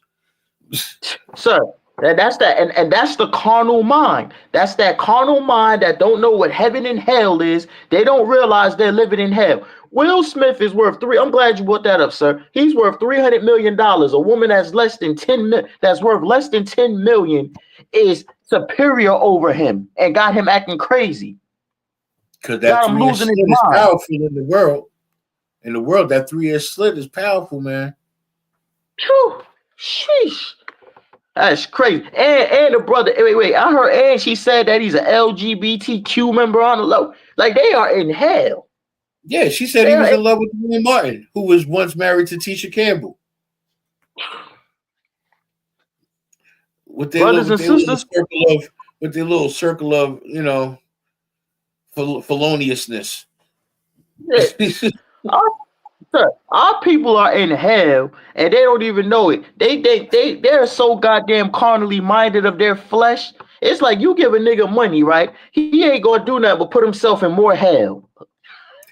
You know what I mean? Like good night. You feel me? You be like, yeah, man, I'm about to give him 10 million. You give him 10 million, he got 10 million more blunts and crack to smoke. You know what I mean? 10 million more bottles of Remy that he gonna drink until he dies from alcohol overdose or something. Oh, no. He got 10 million. Now he want to be a blood or a crip. Now he want to get down with the gang. Now he want to be like that. Now he want to be like that. Yeah, because that's one thing about the flesh, sir. Once you get all the money and everything, it's look, sir. When you getting all the money, you wanted all the money and the fame. Now, it's because of your carnal spirit, it's going to get played out. So now your flesh needs something else.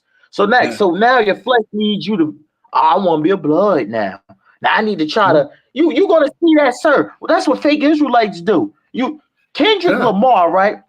Kendrick Lamar was talking to Joe Buttons. Joe Buttons was like, man, I ain't know Kendrick Lamar is Israelite.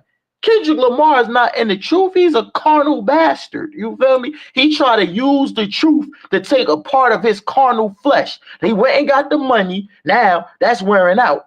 He need to make everybody think he's a prophet and he's smart now.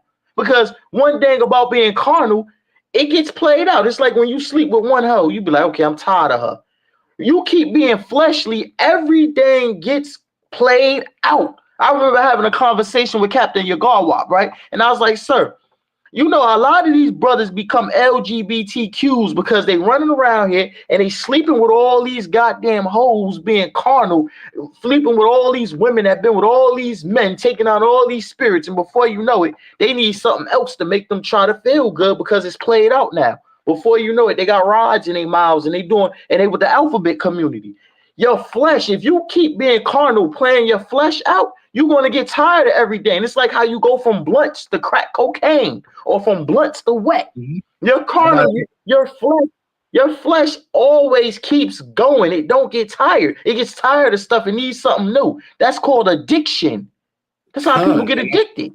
I got another one for you. Remember when they was playing clips of Ja Morant that played for the Memphis Grizzlies? Remember when he was playing clips of Ron Brown and got the blicky on him with the extendo and all that? That. So how come I just heard about him getting robbed for his chain and stuff? Where all that gangster go? Where all that extendo go? You see all that tough talk, talking like you gangster, and you get robbed for your Jesus piece. Yeah, because Yeah, because that carnal spirit, man, his spirit is taking on. You know what? I'm mastering dunking a basketball. All right, all right, all right. I don't want that no more. Oh, I'm cool with that. Oh, I'm mastering being with these women. Okay, I need something else to my spirit, my flesh needs something else. You know what? I'm a gangster now. Now I mean, I'm playing with these blickies now. You know what I mean? And he go out there and he get himself robbed. That's what your flesh should do it to you. Your flesh, being carnally minded, don't do nothing but put extra demons on you. And you're gonna put more and more and more demons on you. That's what it's gonna do, sir. And a lot of these But rich people, but I was gonna say, if I may, a lot of these rich Christians, they take life for granted because this precept right here, they would misuse it in the church. It's the book of John, chapter 14, verse 2. In my father's house are many mansions. If it were not right. so, I would have told you. I go to prepare a place for you. You know what I'm saying? A Christian pastor like TD Jakes or Creflo Dollar will twist that and skew it to where they could tell the people, like, see, I tell you, there's mansions in heaven.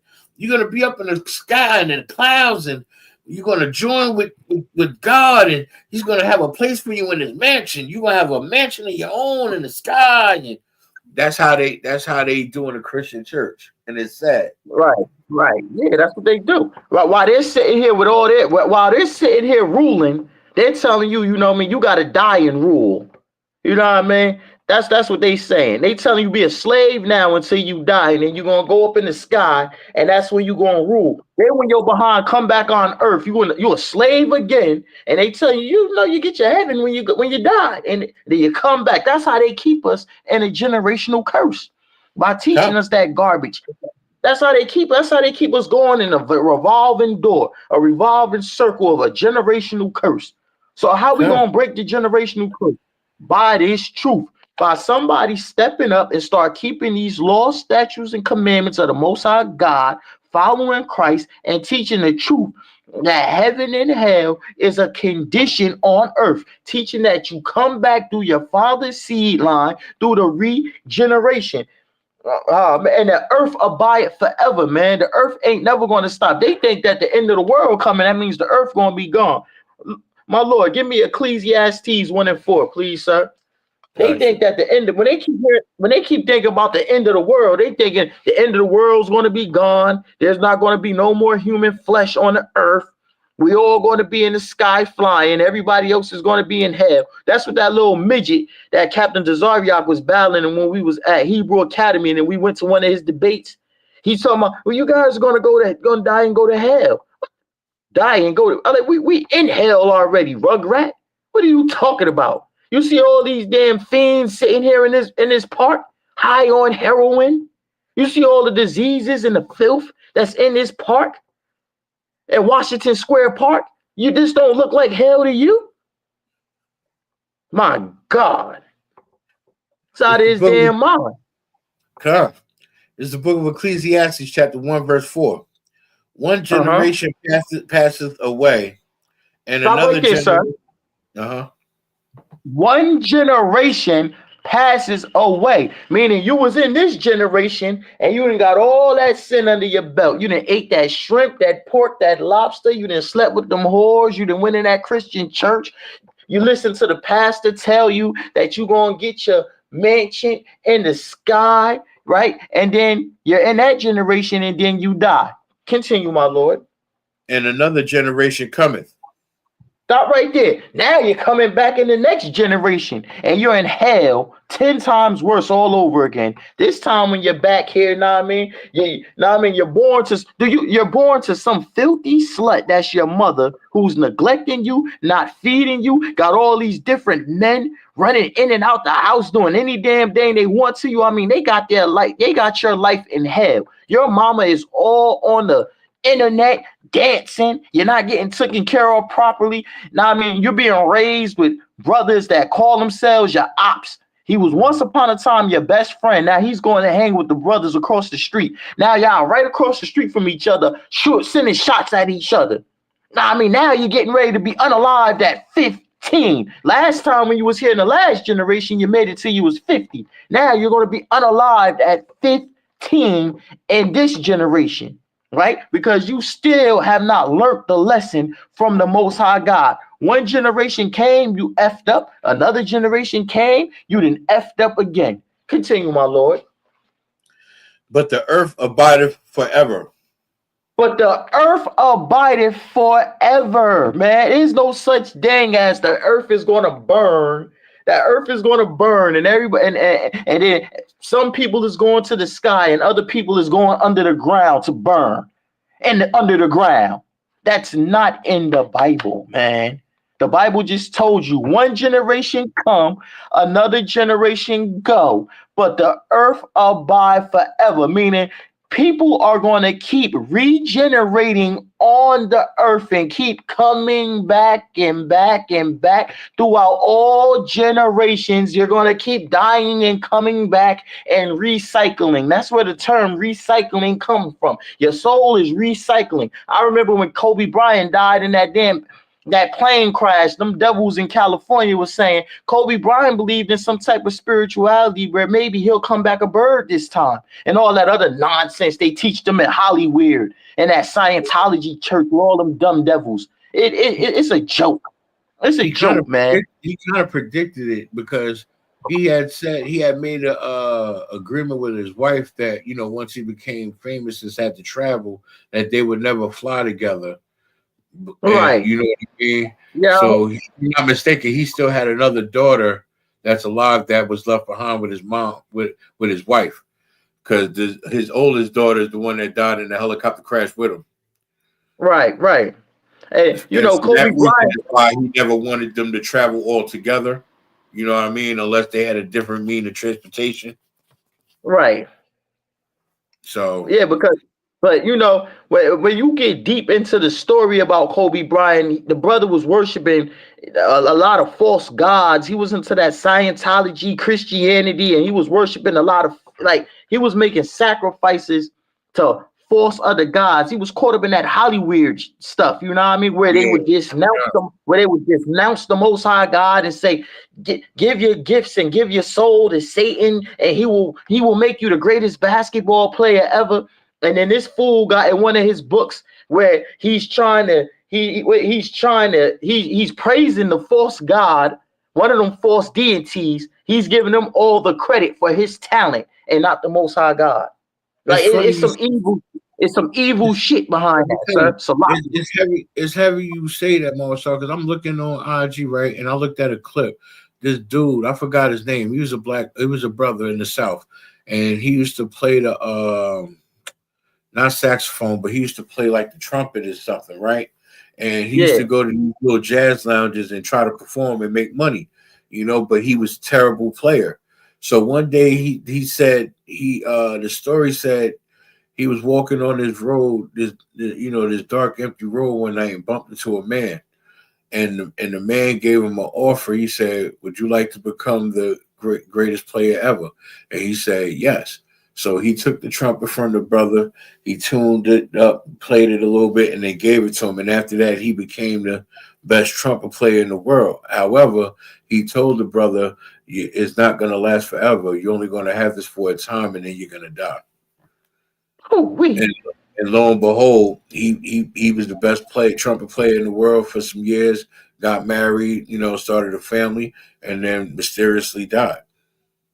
See, these brothers, they deal with all they take those sacrifices and they deal with these false deities and praise these false gods because they don't believe in no heaven and hell. The Christian church has destroyed our people so badly with this heaven and hell and flying in the sky nonsense.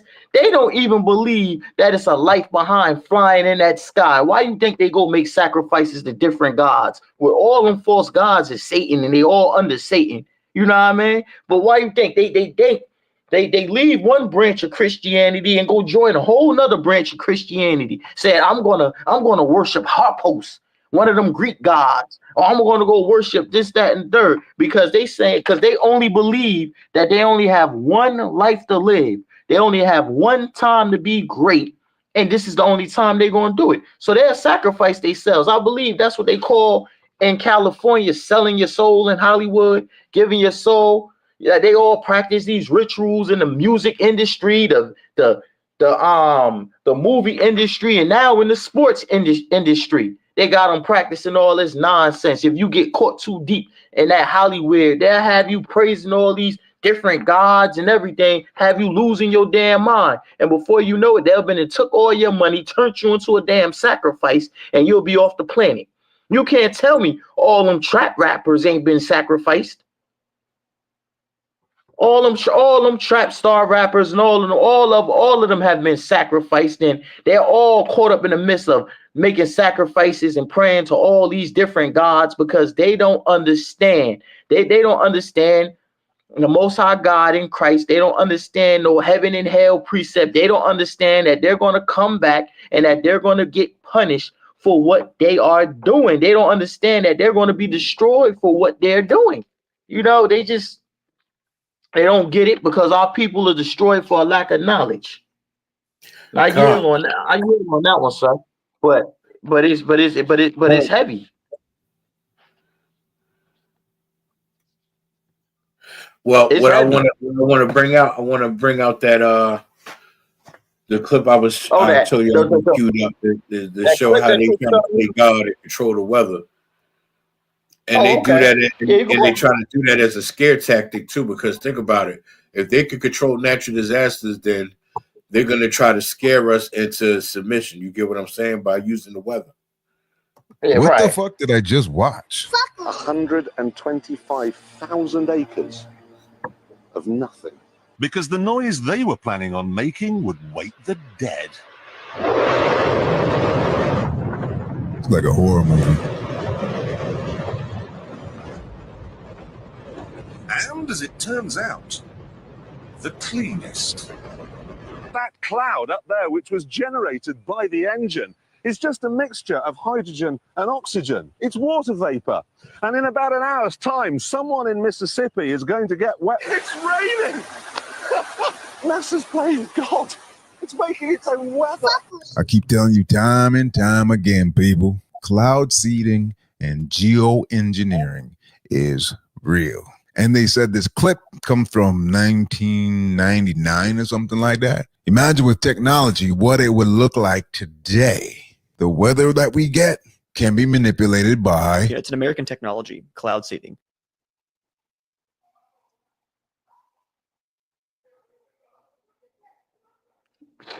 Yeah. Man, yeah. See, this is what happens, Israel. When you listen to the Christian church, you listen to the Christian pastor, and you make this pale-faced oppressor a god over you. He really starts believing he's God. He starts playing with the weather, playing with the water, playing with the air, playing with the food, playing with your doctrines, playing with your identity. All he do is play with us, right? I mean, this is the reason why we keep believing that we don't know what's happening when we die. Why you think the ISUPK, we don't take funerals that seriously? We mourn for our loved ones, yeah. Small season. Right. We mourn for our brothers and sisters. Small season. You're supposed to mourn, celebrate their life, hug, and you gotta get the fuck over it. Because we understand that, we'll all be back. Salakia, sir. We'll understand that we'll all be back. You know what I mean? We understand that it's for a short season, and we all got to be judged, and the earth abideth forever, and we will be back. We will be back to live this life again, But, when you have a carnal mind, this is what happens. My Lord, see if you can pull out 1 Corinthians 3:3 for me, sir. 1 Corinthians 3:3. Yeah, 1 Corinthians 3:3. I got that clip about Easy Pass queued up too whenever you're ready. Oh, easy. Yeah, let's play Easy Pass. Let's play Easy Pass now. That's gonna go with it. All right, I got you. Let me All right.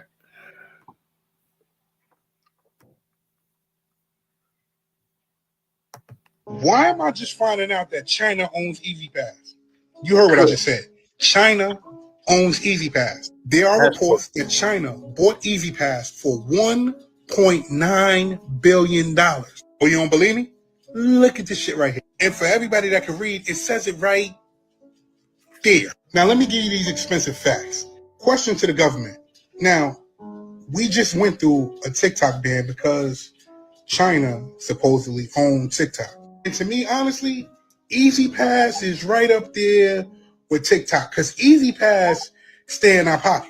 And everybody who deals with Easy Pass knows this. So on that paperwork right there, it says they have Easy Pass for 11 years. So the question is are you going to have the same energy to get rid of Easy Pass, as you had with banning TikTok?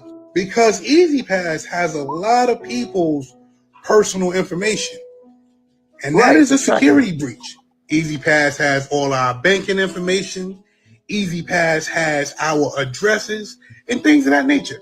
Wouldn't you say? I don't know. Everybody who sees this and knows it or knows about it, jump in the comments. Let me know what you think.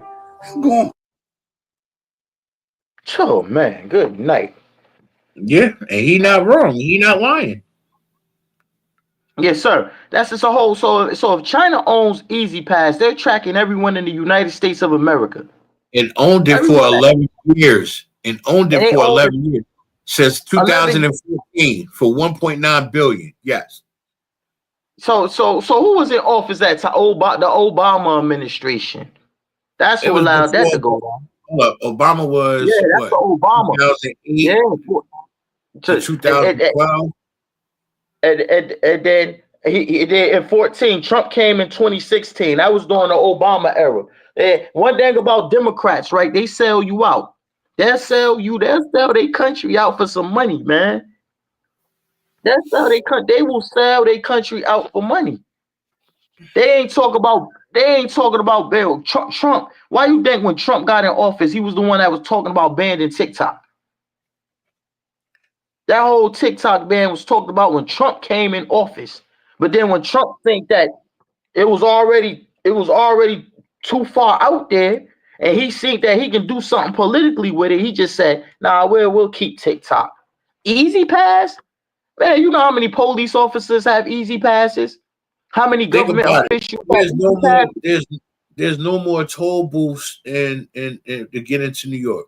Now it's just Easy Pass. There's no more toll booths for the tunnels and bridges. There's no more toll booths. There's no more going up to the toll booth and paying to get across. It's straight Easy Pass, or you get a letter in the mail.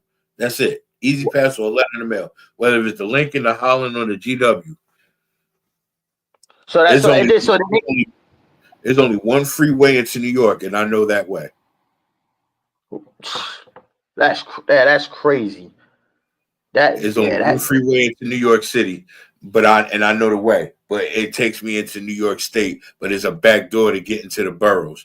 But even when you in the boroughs, it depends on where you're going, because from Harlem, for me to go from Harlem to Brooklyn, I gotta pay a toll.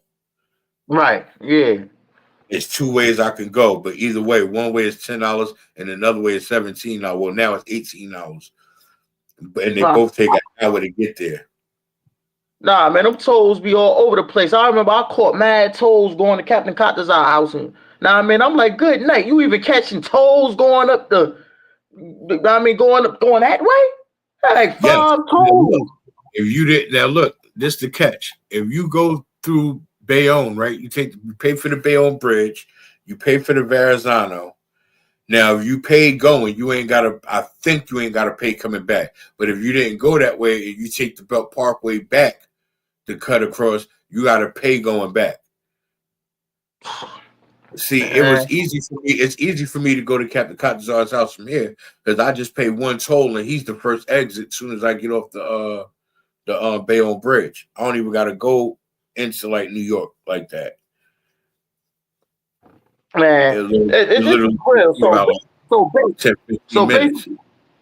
So basically, sir, these heathens been tracking everybody in the United States for the whole 11 years with an Easy Pass. Tracking everybody's movements and money. I mean, yeah, man, that right there is an all-out security breach. I mean, they know how to attack you, when to attack you. I mean, you don't know what they could be setting up. So now, okay, so if you running TikTok now, you running Easy Pass, they setting up ways to get concubines, to get money. Oh my God. Yeah, they own TikTok, one of the major social media outlets in America. that everybody's on. Yeah, we on IG. Yeah, we're on Facebook, but and we're on Twitter, but everybody on TikTok. Everybody's setting the trends on and through TikTok.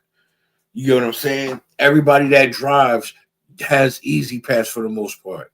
Yes. Especially if they travel in and out of New York, because you got to have an Easy Pass. Because it takes a while for you to get those letters in the mail from Easy Pass, and by the time you get them, they sending them into collections. Right. Because what you don't know is if you miss that toll, they tack $50 on top of whatever that toll was automatically. They got an Easy Pass. And you know what, sir? The whole reason, and this is why the pale-faced oppressor is the devil. The only reason he allowed this to take place was because he was going to eat his own people. The people that don't have the Easy Passes are the people that run the Easy Passes. You know, people get their registration suspended for getting jammed up with Easy Pass. Yep. You know, for owing too much money. You get your car. They could confiscate your car for owing Easy Pass money. They could literally put a judgment out to come take your car for owning Easy Pass money. So these devils is making a fortune. Though nobody want that to happen. So these devils let China ride with it just to make a fortune. That happened under the Obama administration, man. That's one thing about Democrats. They will sell you out. They will sell you out for money because you're dealing with a bunch of demons. You're dealing with a habitation of devils. A habitation of devils. And you talking about hell is underneath the ground. You look at devils every day. They sold Easy Pass to their worst enemies, man. Just so they can eat blacks and Hispanics and Native Americans' pockets. Because they know if you don't pay that Easy Pass, they're taking your registration. They jammed my little sister up. Her registration up for she had to give up damn near 2 income tax checks to get. Good. To get up out of that. To get up out of that situation. You know what I mean? Because once they suspend your registration, you can't get nothing registered. Go. Now then they'll see that, oh yeah, you own a lien. They got a lien on your car. Come take your car. Put it towards the Easy Pass. This place is hell. Our people need to wake the hell up, man. You know what I mean? They're eating us. They treat us worse. If China's America's worst enemy, I'm not buying that China's America's worst enemy. You know, blacks, Hispanics, and Native Americans are America's worst enemy. Why? They treat us worse than China. They put $1 billion in China's pocket, but they suspend our registrations over Easy Pass. If I may, they're not enemies with China because China is another oppressor. That's the one thing that these heathens have in common with one another. As long as they have a way to oppress us, they'll jump in bed together all mother loving day. I guarantee it. As long as they can oppress blacks, Hispanics, and Native Indians, they will jump in bed together all day. They'll do all kinds of business. The United States will let them get away with murder. Right. As long as they got a way to oppress us or get in our pockets or to eat off of us or to utilize us to pay their national debt. And then they all end up clashing with each other over how to oppress us, or their greed all clash with each other because heathens don't have no spirit. Heathens are all naturally carnal. They don't have the spirit of the Most High God of Christ. They're naturally carnal. They, know what I mean? It's like they gods are fake. Their gods don't exist. So they're just naturally carnal off of what they can see, off of their flesh, what they can touch. That's just who they are. So those people right there, know what I mean? Those are some very horrible people. Right? They are a habitation of devils, man. We're looking at devils. Everybody run right to these other nations, right? You sisters act like you just wasn't getting beat up in the nail salons by these heathens over your toenails getting painted or them eyelashes getting stuck on your face. And what do? You go right back in there and give them heathens some more of your damn money, right? The North Koreans control your hair. Right? What they see is dollar signs. They oppress you and they sell you goddamn hair. Sisters They sisters thought that they was wearing that goddamn Pocahontas hair. Come to find out, all of that hair that they was wearing was hair taken out of the sewers of East India. All that hair, when they take their dirty showers and everything, would get in the drains. And them East Indians would take all that dirty hair out of them East Indian women's hair. They would take it and they would straighten it out and package the damn thing up, send it to America and say, yeah, man, that's some Brazilian hair. That's some Belize hair. That's something exotic hair. And they'll make a deal with the damn the Koreans, put it in the store. Before you know it, some half a rainbow drug dealer giving his red about $400 to go buy a package of the Remy hair. That Remy hair ain't nothing but some dirty East Indian heifer's hair that came out of a drain in India that was in pipes. They take it all out and straighten it all up. It's a video on it. Package it all up and just sell it to black women. They find all types of ways to destroy us. You sitting there walking around and we wondering why she walking around with a demonic spirit. You got other people hair in your head. Of course, you taking on a carnal spirit. I got a clip to bring out if you want. An example of us being oppressed and being in hell and mistreating one another, especially when we have, like, when we're trying to start our own business and we can't even support each other. If you want, I can pull it out real quick before I read your precept. If not, we could. I'll save it. Let's do the precept for do the clip, sir, and then we'll do the precept afterwards. If it's a quick clip. Yeah, it's a quick one. All right. There we go. Threat to black-owned designers and black-owned businesses is black people. Ooh, break that down. So I'll break it down for you. So, like, for me, for instance, I get a lot of celebrities hit me up. Like, just recently, I'm not going to say the dude's name because I'm not going to disrespect him, but he said, yo, I F with your brand. I love what you're doing. Yo, black-owned, I got your back. Send me some merch. Like, so I hit it back because one thing about me is I don't care how famous you are. Like, yo, and I told him, this is what I told him back, no disrespect. I said, listen, black-owned doesn't mean free. One thing about me, and this is why I hate when people ask me for free stuff, is because I feel like a sucker asking for some free stuff. And you think about it, right? These rappers or these celebrities are asking a black designer for some free stuff, and they won't do it to Gucci, because if they do it to Gucci, Gucci's gonna look at them like, oh, you broke. And we're more concerned about what the white people think about us than what we are concerned about what our own people think about us. The biggest threat to black-owned. We're so oppressed and going through hell that we can't even support one another or pick one another up when we're trying to thrive and create and separate from oppression and from the oppressor. You get what I'm saying? That's why it's almost impossible for black-owned businesses to thrive and survive. You know, why do you think we don't have any more of those mom and pop stores anymore? We got bodegas, yes. Bodegas we got.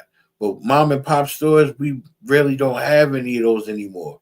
You know what I'm saying? Like, we used to have a mom and pop record store in the hood. That's gone. We used to have mom and pop little grocery stores and corner stores. Those are gone.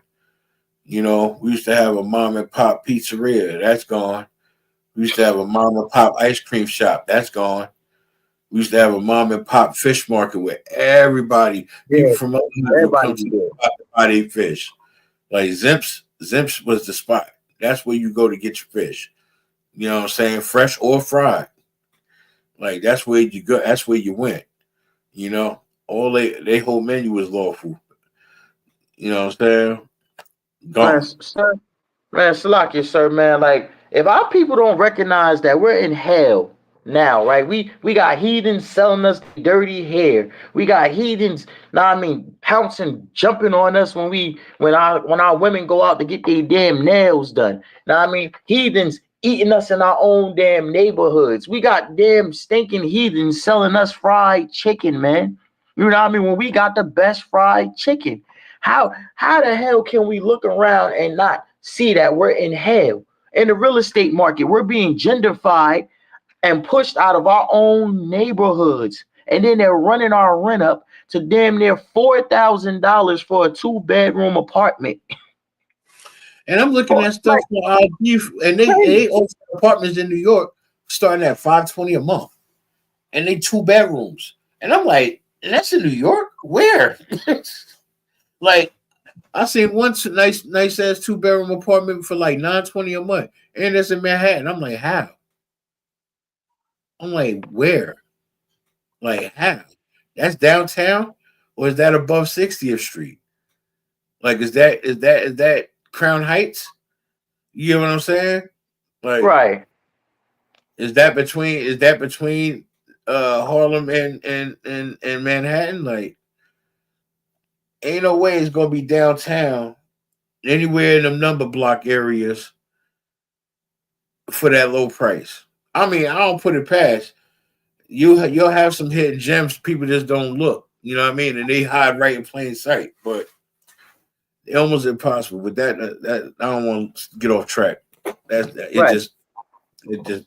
just hit my mind. It's the hell, sir. It's the hell. It's the hell that we in right now. That people think that you got to die again and go burn in fire. It's ridiculous. Get that preset real quick, sir. Come. It's the book of 1 Corinthians, chapter 3, verse 3. 3. Yeah, chapter 3, verse 3. For ye are yet carnal. What? We are what? For ye are yet carnal. Who we? Continue. For where there is among you envying and strife and divisions, are ye not carnal and walk as men? Stop envying, strife. Who that sound like? That sound like blacks, Hispanics, and Native Americans. That sound like brothers and sisters, right? That believe that when they die, they're going to live in the sky. They're carnal minded, right? They don't believe that we have a chance to that we're going to build our kingdom, that Christ is going to rule, and we're all going to be on top. They don't believe that. So because of that, we have envy, we have strife. You just brought up about the black businesses, right? The clip you just brought up about the black businesses, right? How they won't run the Gucci and play that. You know what I mean? They won't run the Tommy Hilfiger, Balenciaga and play that. They care about what devils think about us, right?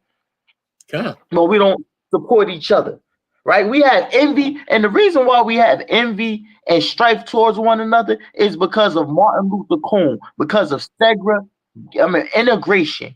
If we would have stayed segregated, we would have had no choice but to keep building ourselves up. But now that they done brainwashed us, and brainwashed our leaders to turn their backs on us, right? And to sell us, to eat us, you know, now they have us. And they own every damn thing. We own nothing. Right? When the heathens, like, it's like when you go back in the book of Genesis, right? And it talks about all the beasts and all the trees in the field, right? All the beasts in the trees and the other families in the field, they own everything except for the people who the earth was made for. That's hell. The earth was made for blacks, Hispanics, and Native Americans who are the true Hebrew Israelites of the Bible. The Lord made the earth for us.